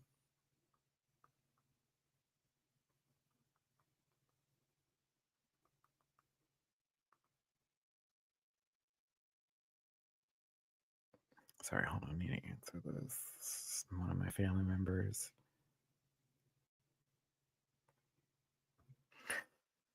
So much happening in the world. Something else happened that was hot topics. Related here. I don't want to get into girl world. I'm trying to stay my business out of that.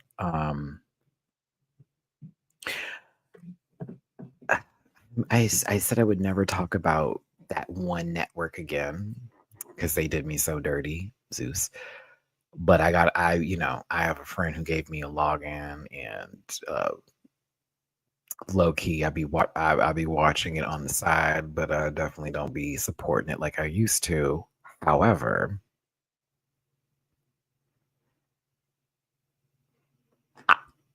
okay. I'm not going to watch the Erica Mena show because I didn't forget what she said about Spice. So I'm not watching that colorist show. That I'm not going to do.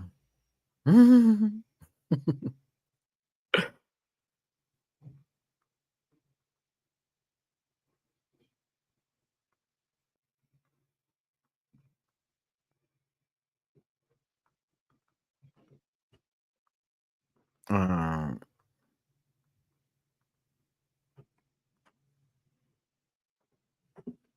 Jesus Christ. The fight that happened. Okay, so let me explain something about this and just sort of preface everything here. As much as I feel bad for Slim, I'm also saying you wanted this, but the bullying is wild. Okay. They got this girl coming back on the show after falling out with Rolly to be her assistant, to where she was playing this whole, I was never going to be your assistant. I'm trying to just get back in with good with the girls, but I'll just be your assistant for the time being until everybody's chilled out again. And that's where I'm like, okay. However, that's me. That's kind of me with the whole situation as I'm looking at it. Cause I'm kind of like,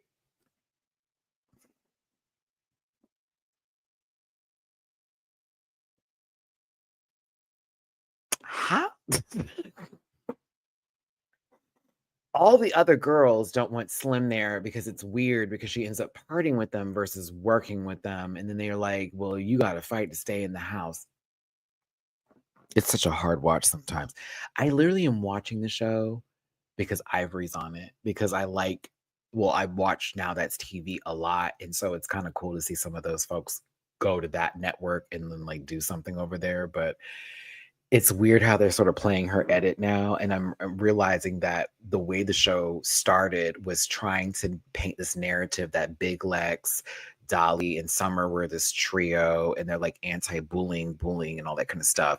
But Summer's the biggest troll, the biggest bully. Big Lex is literally a follower, and it goes behind, like there's no like any sort of their ownness. Dolly getting straight up having to go to the hospital every other 5 seconds for breaking something on her body while she want to fight everybody. It's wild to watch. But what happened with Slim was crazy because they served her eviction papers. You're not my assistant, so you got to go. I'm not giving you no time. Rolly's keeps on bringing up the fact that Slim talked about her child, but Rolly's not including the fact that she talked about this girl's dead father first. And it's like, what? And I have never seen someone get ragdolled the way that I'm talking about, yanked that girl, threw her on the ground, and it was a full mess. And I'm watching everybody in the house not do nothing about it or say anything about it. And like some people even like jumping her as she's trying to leave. It was just so sad to see. And I'm like, man, I literally had to tell my friend, I was like, here you go. I said, I'm gonna log this out. I cannot finish the rest of the season. And I'm glad that I'm no longer covering the show or that platform anymore. I can't watch it. I'm just like, this is wild. This is wild. Like, that never should have happened. None of that ever should have gone down. And as much as it was like some personal between her and Rolly or whatever, the fact that it was used on the show, and I feel like Slim, you kind of signed your life away for this to happen. You signed yourself up to, I guess, to have a redemption, but in reality, now you look like the victim of a crime. One and two, you also look like a punk. It's a lot, but we don't cover that show no more. I was watching the other day and I'm just like, Matt, I think I'm past this. I think I'm no longer into this kind of equation. This no longer like feeds my like need for entertainment because all of this is stupid and they do a whole lot of sitting around. I've already called out the show for the lies that they do about filming and the houses that they have these girls in, and they be saying they be moving houses and shit and they really be in the same one and this, that, and the other and all that kind of stuff. There is a lot of truthfulness to the show, but it's a lot of bullshit as well. So that's the reason why I feel they came after me in general. Because in one of my videos, the one they just so happened to like say I stole content from, which is bullshit. That's a fucking lie.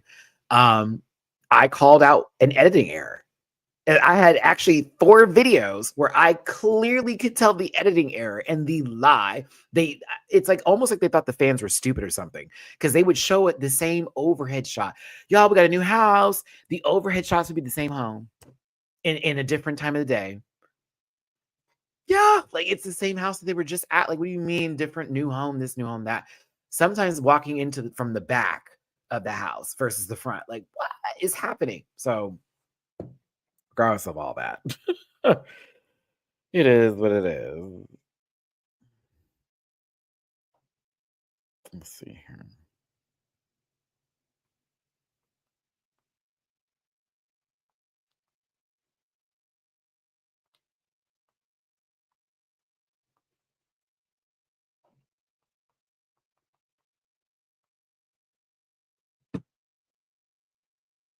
Hmm.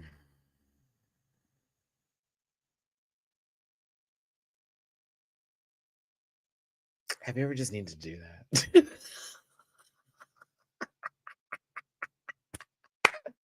I'm sorry. Please forgive how that just felt right now. I feel like I just like pushed that up. Please forgive me. But when I tell you that moment I just had of,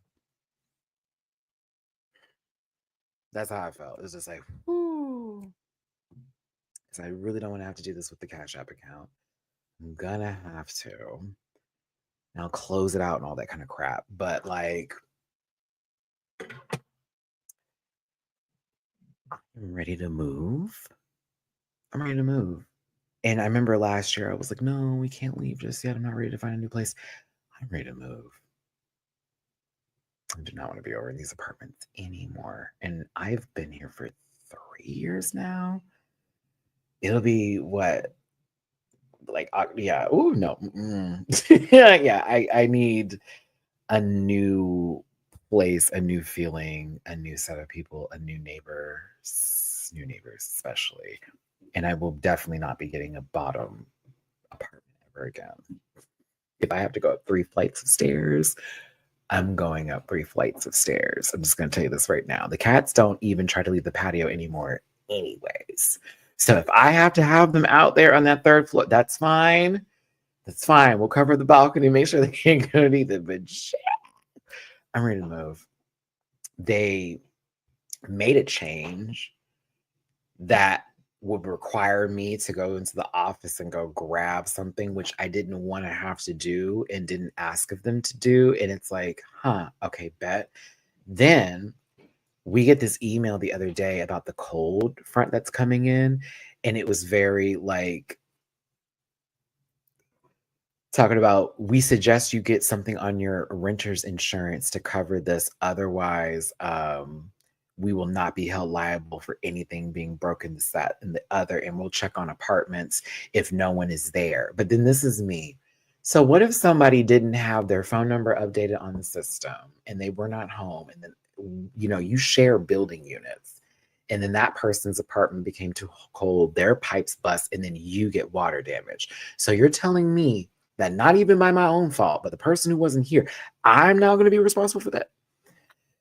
I said, okay, mind you, I have that on my renter's insurance. I have it covered for weather, and I have it covered for like theft and all that kind of shit. Which I think renter's insurance is important for anybody to have, or just insurance in general. But it just the way that the way that message was sent, girl, I was reading, I was like, who wrote this? It was like no empathy. There's no sort of like, hi community. It was like very like, look, we're not paying for your shit. The car. I need a ride to the DMV to like finish the rest of this process up, and then I'll be flicking done. I had somebody come out and look at the car because they like were basically trying to tell me that I need to get new stickers on it. And I was like, the car's not even working right now. You're telling me to fix the car, to get new tags on it, and it's inoperable. And I'm trying to sell the car now because I'm not going to be able to get the trade-in that I want to get another new car. So I was like, okay, well, I at least like to get my money back for paying for this vehicle and then some. So they're like, you need to still come over here and sign the title over so you can even sell the car to begin with, because while you have the title and while you have your name signed on it, you still have to get everything transferred over and pay the fee to do so just to sell the car. So now I got to pay them to get it transferred, which it'll just print out that document and then I can go sell the car. But I also have to have my car moved soon because they have new regulations over here about vehicles. I'm just like, this has just been me about the whole situation. This like past 2 weeks, I just feel like. And it would be easy for me, but me not having a car, one, is really, really tough. Me being on the opposite side of town than most of the people who I know that could help me is super tough. And the one person who's supposed to be doing some of this work because he knows all the people that he's supposed to know and he's flexing on me about it has been hard to get a hold of lately. And I'm just like, baby, I need this to be done by the following week. I would like for this to be done before the end of the month so I could at least be done with that chapter of my life and just move on. So pray for me on that, y'all. Like that this car stuff gets fixed for me soon because I have everything I need. The money to do it, the paperwork behind it. I just need to get to point A to finish that part of it. And then I can focus on the second plan, which is this car lot guy that I know that wants to buy it for a good price, a very good price. And I need that money. I have plans, a saving account for a portion of it, but I have plans for that money. So I'm just like, I have someone who wants to do a car and they're like, we don't want the Mazda because yeah, that Mazda is poo, y'all. Y'all don't even know. Like we tried to get it working and it just will not work. It will not work at all. New battery, everything. Nope. She'll turn on for a sec. And you know what really sucks? The Cowboy Carter album is in there. I'm still trying to figure out if like I can just take it to a mechanic and get them to just pull it out without me having to pay for it because I really don't want to have to pay to get it deconstructed. But like just for the CD, but like the original, the CD that you got from the pre-order is in the car. And that has the whole original before she changed. I'm feeling a wave. Just to let you know, I'm feeling a wave. I want it back. And I was just trying to get the car turned on to take it out. And the last guy who came over, he just couldn't keep it on. It wouldn't like work. The CD console wouldn't work. And I was like, no. Oh my gosh. The cats are doing good. Mamu is, I would say, full grown. I think Mamu is literally like finished growing. He is humongo. Okay. He is a big baby, a big old baby. He's also claimed one of my pillows, and it's like one of my favorite pillows, but now I can't sleep on it anymore at all. Like I can't. He has claimed the pillow. And he even gets like fussy with me if I take it and start sleeping on it. He starts to I'm like, what you want? I gotta put the pillow down. And then he gets all nice and perched up on it. And that's how he sleeps next to me now. Because he used to sleep like on me, but you know, I roll over in the middle of the night and then they'd be like, fuck all that. So I have my pillows right here, and then I have one of my other pillows and another pillow that's on the wall. And so he sleeps on that middle pillow. And so my head's here and his head's like right there. So that's how we sleep now. I wake up to his face. It's cute. Either his back is to me or his face is to me. It's cute. I love it. I'm like, oh, Bubby. And you want to know who jumps in on that? Mina. Because Mina will sleep at the end of the bed with her body on the wall. And then she'll creep her way through the night closer to Mamu, and she waits until Mamu is not being like a, because they both can be like, don't come over here, but other times Mamu will like, come here. And then she'll get right on top of him or get behind him. And then she'll either be in my way and I'm looking at her, or I see both their faces. So this morning I saw both their heads just turn and look at me like my babies. I just hate how Mina has to announce everything. Like, we can't have a quiet moment. Mamu's a little quiet. He'll cheep and merp and do all that. Nah, Miss Mina, girl. Oh, Miss Mina. Oh, Miss Mina. Wow. If you touch her, if you raise your, if you move, we had a whole conversation this morning. It was so funny because I was just like, what? And she's like, bro. I'm like, what? She's like, bro. I said, what is that? Okay, hold on. Talk to me, girl. Yeah. I'm like, okay, full sentences now.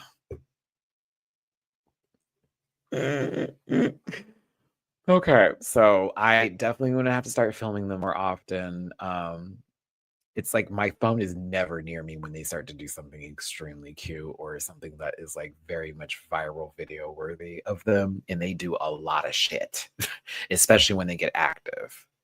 But yeah, I'm gonna have to start having my phone in my hand and just ready to go. Because Mina, I swear to God, that lady. I already can hear the video. When your cat talks to you more than you do, like, and she just talks. If she's going to the bathroom, and y'all have heard it in my reaction videos, she's literally like, hello, I just pooped. Go look at it. I did a good job. I left you something. Pee and everything. Everything. All of it. And what was it this morning? She jumped out the bed like before Mamu did, because Mamu normally will get up before her to go to his bowl. And sometimes they'll be like, okay, leftover food, we'll go ahead and eat this. Other times they're like, nah, give me that fresh. This morning she went fresh. I hear tap, tap, tap, tap, tap, tap, tap, tap. What the fuck? Tap, tap, tap. And I mean, she kept doing it. Tap, tap.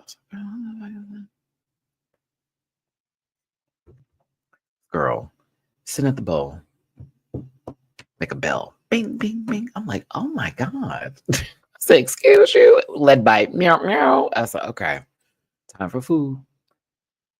Ooh, so yes, I wake up at 6 something in the morning, if not 5, every day to feed them breakfast, and 11-ish to 12 at the latest now for lunch. And then for dinner, it is between the hours of 6 and 7 is their dinner.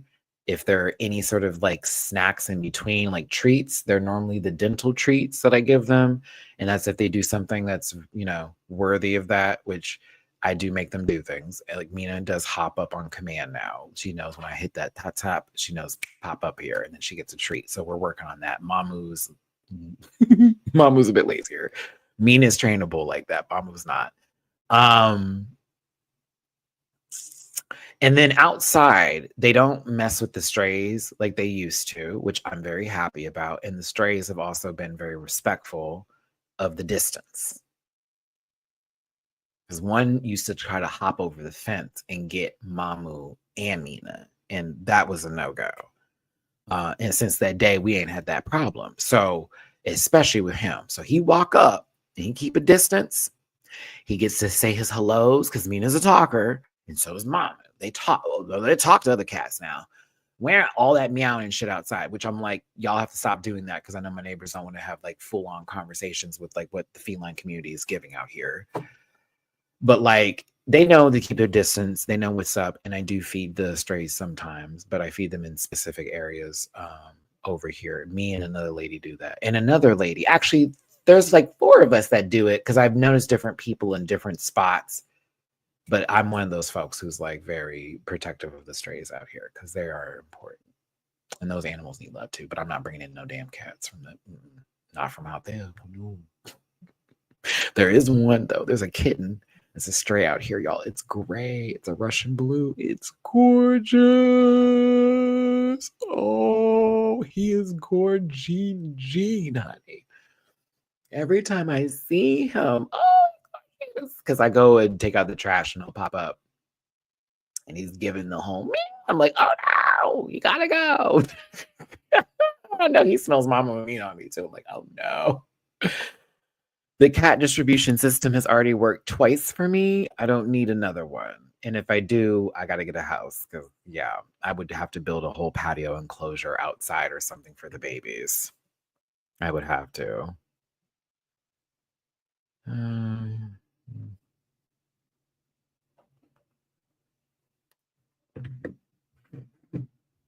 I'm not doing it, Tremaine. No way. No way. Like I'm already like it costs so much just to get these two litter and food already. Every time I'm going to the grocery store, I'm getting cat food. Every single time. Whether it's dry or wet, I'm always getting some. And then I don't want to get them any more toys because they act like they don't like them.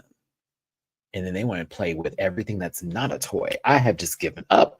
I want to get something so bad though, because every time, you know, as a pet, if you have pets, y'all know what I'm talking about.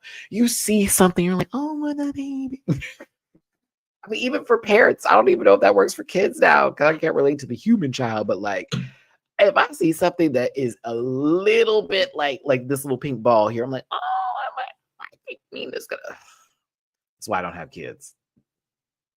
I would spoil my children. Whoever I'm married to would have to be the authority figure. I couldn't do it because I'd be too mean for one. And I'm like a very hot and cold individual when it comes to those sort of like relationships, right? I'm not going to be even. I can understand and balance it that way. But as far as how I react, it's going to be either wow. But I got two, and they're completely different personalities. Both of them are completely different. Mamu's the chill, laid back, relaxo, not going to do too much. But also sometimes he's a little bit of a pushover, and I just want him to like stand up for himself because Mina be like running him. Mina is the overconfident, super popular, mean girl. I'm just kidding. She's not a mean girl. She's definitely fussy. She's definitely personality. She is a very my way or the highway kind of girl, and she knows that.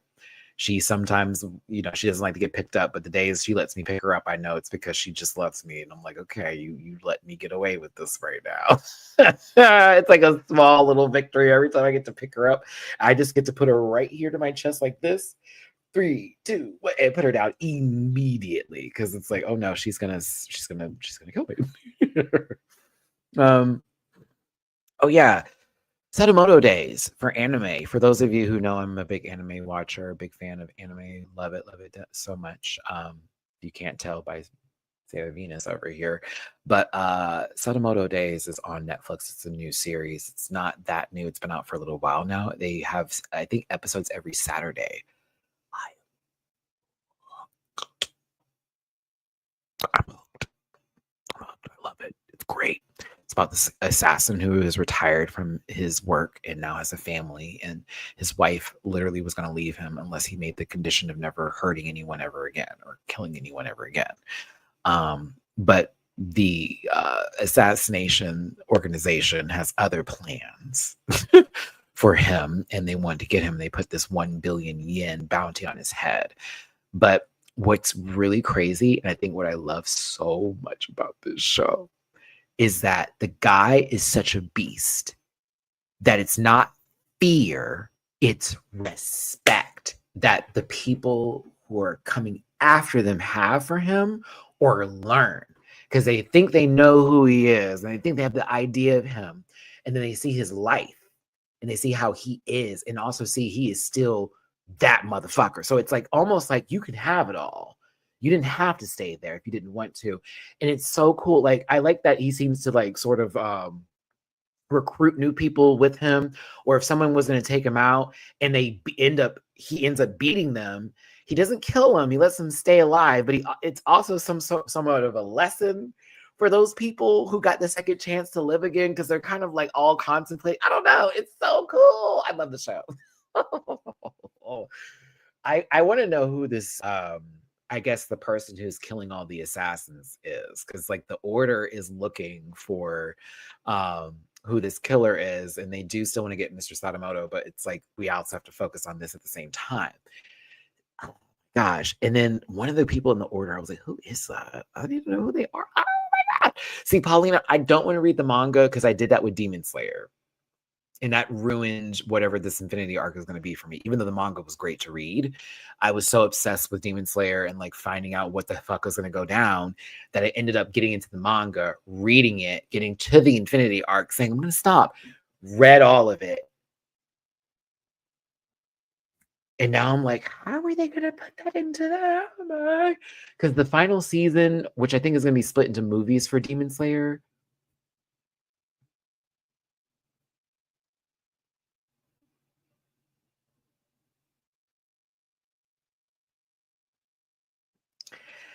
Paulina, what if it's him? Okay, so I'm going to give you my theory on who I think it is.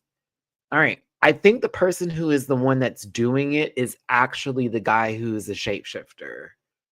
And I know he was like there when it happened. He was like, no, I just saw it and the guy just passed. But like, wouldn't it make sense for him to be that person, be part of the shapeshifting? I don't know. I don't know. We'll see what it is. I don't trust the shapeshifter just yet, even though I think his power is so fucking cool as an assassin. Like he is like one of the perfect examples. Like, baby, he can shapeshift, materialize, all that kind of stuff. Like, oh my gosh. I think he's cool. I think I'm also really into my girl. What's her name? She does Tai Chi, but she also knows the drunken monkey fist. Bitch, that was everything. I was like, wow. She got really drunk and started wearing that lady out. And then instead of the lady make me better, she's like, oh my God, I have someone who I can totally see as my adversary. I thought that was, I don't know why it feels so good to watch the show. It's like, I'm not watching it with a sense of dread, if you will. There we go. I'm not watching it like, oh my God, this is about to be the worst outcome ever, or this episode is going to be so negative. It feels warm by the end of every episode. Like they're in danger. You want to see the fight go down. You're totally impressed with how things are taking place. But there is so much beauty at the end of it. And I think now that his wife is aware of what's going on, it makes it that much more special now. Cause she's like, I know we're gonna have more people coming here, but like, you can't kill them, but you can handle these hoes. I love that. She's like, you can handle them, but don't as long as you don't do that, we good. Even the daughter giving the people band-aids is fucking cute. Every assassin that's come there and they end up beating up, the daughter goes out there and gives them a band-aid. Like, here you go. I hope you feel better. And then think about it. You as an assassin trying to take out her dad. The daughter come out there, give you a little band-aid, said, I hope you feel better, bitch. You would feel like shit. I love it. It's like everyone that comes there has to like leave like, okay, well, we're definitely not coming back. He's clearly happy. He's minding his own business and he can take us out. Let it go. So yes, I would definitely recommend it. It's very well done. It's not in a dub yet. If it is, I'm not watching it in the dub. I've watched it with the original and subtitles, but I fucking love it. Action is amazing too. This man caught bullets with chopsticks. Oh, it was nasty too. I was like, just started screaming. But yes, 700 Days. It's on Netflix. Maddie, they're doing a Sailor Moon live thing here where I live. Is it coming to Houston too? Yes, it is coming to Houston. And yes, I do have tickets to go. Bleecker, shout out to Bleecker. Bleecker got me tickets. And their mom also pitched in too. So shout out to Mama Bleecker. But yeah, because I didn't get Cowboy Carter tickets. And those are a bit more affordable. And Bleecker was like, well, Matt, if I get you, let's go. And I'm like, of course. So yes, I will be going. I will be going to the one out here in Houston. I love our seats and I'm excited and I'm freaking the fuck out. Because like I really want to go to Cowboy Carter. Bad. Bad. Bad. Real bad. However, I'm gonna see Sailor Moon live. Though for this first time ever North American tour. Are you fucking kidding me? Are you kidding me? I'm waiting until it gets closer to the date, like for Renaissance, because there were tickets available for Renaissance later. Because again, Ticketmaster and all that kind of shit does this weird thing with the way they lock out all the seats and then blah, blah, blah, blah, blah, resale, blah, blah, blah. I'm going to wait until after my trip in May because the show is not until June. And when I come back, it'll be like 30 days before the concert. If I can find a ticket for under or in $400 range, because the last ticket that we got was like one something, and that was nosebleeds for Renaissance. It was terrible. I would be willing to, if I had the money, for hundo for at least a seat that is not that high. I would do a nice different section that I can see the stage and all. Just I can't sit up that high again. As cool as it was to see the entire show from that perspective, because I mean, you could see everything. It was really amazing. I mean, I have so much respect for the production work. If you are definitely one of those people that wants to see the ins and out of a show, I would recommend the nosebleeds because, bitch, you can see all of it going down. I got to see B like in points of view, even though she looked like a small little person, literally getting ready for a whole part before bam, the light hits her and she's back into it. It was amazing to watch, but like I want a different kind of seat. I wish I could do the pit, but I'm not. I just can't unless I was a rich girl. No. I would never want to like put $2,000 towards a ticket in a credit card debt that I'm gonna have to pay back later. I wouldn't be able to. There's times when I can spend money and I can be like, yes, this makes sense, even though it's a bad decision. And then there are times when I'm like, I would be living and breathing to be in that pit. I probably would have the best time of my life, but I guarantee 3 years later from now, I would be thinking about that. If someone got tickets and it was like, I got 2 tickets for the pit, now that's a different story. They're like, Maddie, let's go. Now that would be my friend forever. 1, I would have to do something for them every day of the year until they die. 3, you know what I mean? Like, I like, please. I mean, I'd want to, but like, that would be the ultimate of ultimate things ever. But I don't know. Like, I want a house. I want a new car. And I love Beyonce, but I want a house. I want a new car. I want another apartment. I love Beyonce, but I want a new car. I want a new apartment. I want a house.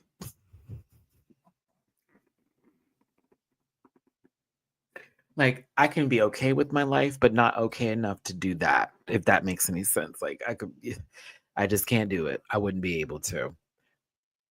I'm trying to figure, guess what I found out? They're going to be selling sacred products in Ulta Beauty. I'm screaming. I'm screaming. I no longer have to order it. I can just go into an Ulta. I'm so happy because, to be honest with you, I really did want some sacred stuff for Christmas. I did want Sir Davis too. I have yet to taste the Sir Davis alcohol. I really want sacred. It does so much for my hair. My hair loves it. My hair fucking loves sacred, bro. And it smells so good too. Every time I've gone out with it, and everyone's like, what does it smell? Your hair smells so good. Sacred. What? Yeah, girl. It smells too perfumey on me. You just don't know how to, it's not working for you. It's working for me. Sacred's Beyonce's and her mother Tina's hair care line. It's spelled, let me type it out. It's spelled like this, sacred. But they have a wash kit, this like travel kit that I'm gonna have to get before my trip to Mexico. Um, I'm gonna need for when I wash my hair out there. That kit lasted me 3 months because I wash my hair at least once a week and I do co-washes twice to 3 times depending on like what's going on a week. But I would also switch between some cheaper shampoo and conditioner, and then on days I was feeling fancy, I do my sacred. Every time I did sacred, bitch, I left that shower feeling like, how you like me now? Very that, very that.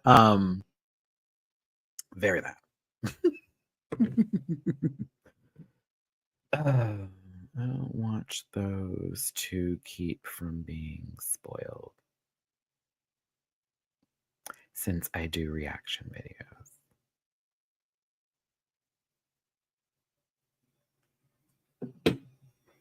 Chris almost spoiling a point of this week's episode for me. Talking about they gave that girl the role. I'm like, don't say nothing. It's on this week's preview. I do reaction videos, so I don't even watch the preview videos on purpose. On purpose. Like, I'd have to be like really antsy to watch it, but I don't watch it on purpose just so that I don't have like it getting spoiled for me. Because like I used to do that, and then I would do my reaction videos for Patreon, and y'all could tell I was phoning it in for the first like 10 minutes. I'd be like, okay, hurry up. Now, if I just don't watch it at all in general, like it's like all up. It's just perfect. So I'm enjoying my reactions right now for Drag Race.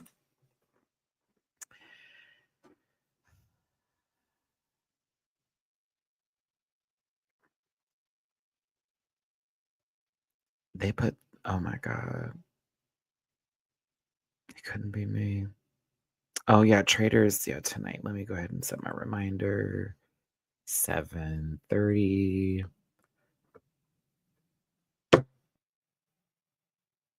The water will be different though. I mean, we're by the Gulf of Mexico.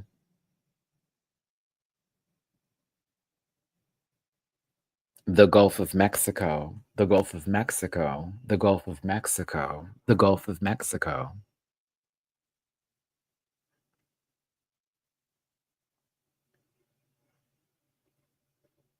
Yeah.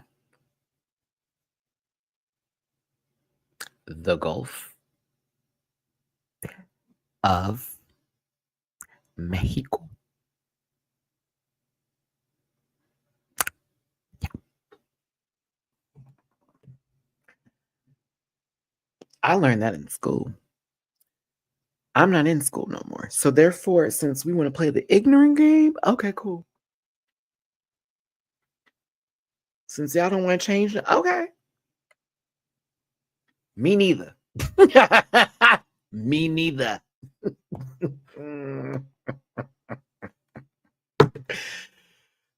Bitch, let me tell you something. If we fly and they make us go over the Gulf just to come out to Mexico, the way I'm going to be on that plane, baby, is going to be so funny. I'm going to be like, the Gulf of Mexico.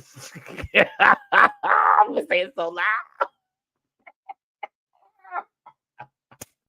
Because you know there's going to be someone on that plane that's like, it's not called that anymore. Well, that's what it is.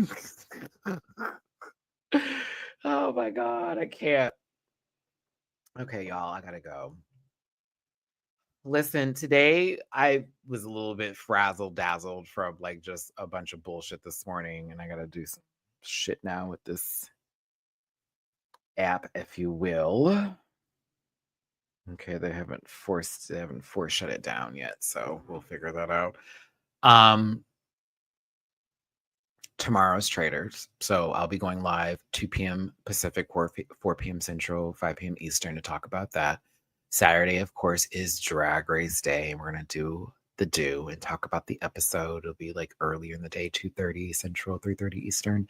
And then Sunday, of course, is Japanal, with my Monday and through Wednesday being my off days. And pray to God that Monday and Wednesday I can get everything taken care of that I need to. This week was a little tough. It was like a winter storm happened, and then or ice storm, I should say. And then it was like I couldn't get out the funk. I was just in it. I didn't even go to the movies. I was so mad. I was supposed to go to the movies, but there was like the scheduling error that happened, and I get it. My friend was really tired, so I was like, don't worry about it. I was perturbed I didn't get to go, but I think it was better because I wanted to go see The Monkey anyways, and that comes out tonight. And I have to remind a friend of mine who said he wanted to go. I need to ask him actually right now. I'm like, did you still want to go see this movie? Because like we've been talking about going to go see a movie, and we just talk about it. I'm like, can we stop talking about just go? But yeah. Anywho. Okay, y'all. Thank you for tuning in. I appreciate y'all for listening to me ramble and rant about some of my favorite shows. There go Mina.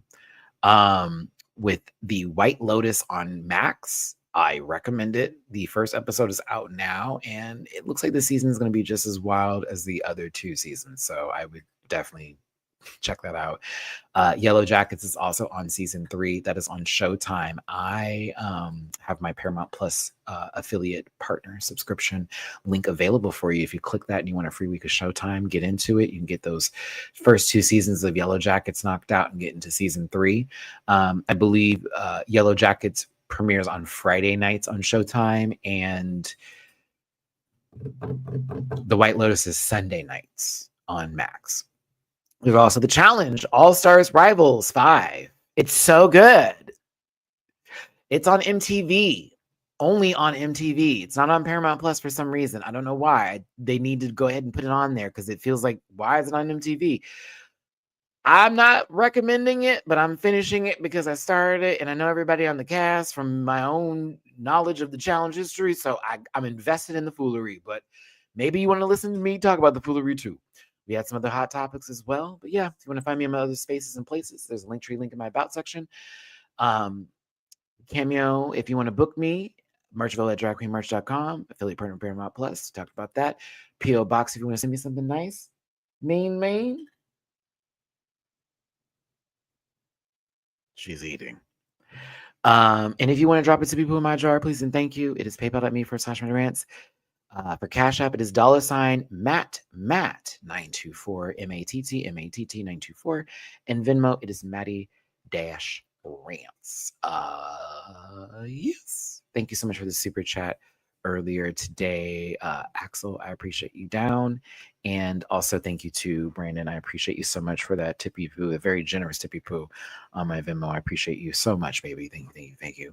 But yes, I shall catch y'all tomorrow for Traders, Saturday for Drag Race, and Sunday for Japan. And for the Rant Report coming up next Thursday, this will be a lot more organized and notes taken. I actually only got to see both of the shows literally prior to doing this live. I was so behind on everything. So next week, this one will be a little bit more organized in the realm of like breakdowns, as well as having at least 3 specific hot topics to go over here too. I was a little mess today, so my apologies. But yes, thank you for your support. Thank you for love. I appreciate every single one of you. What time is it? Oh, okay, gotta go. I will see you later. Take care, everyone. Until next time. Mina, Mamu, why the couch? I put the scratching post right there. Bye, y'all. Oh my Lord, these kids, I swear to God. Listen. Yeah.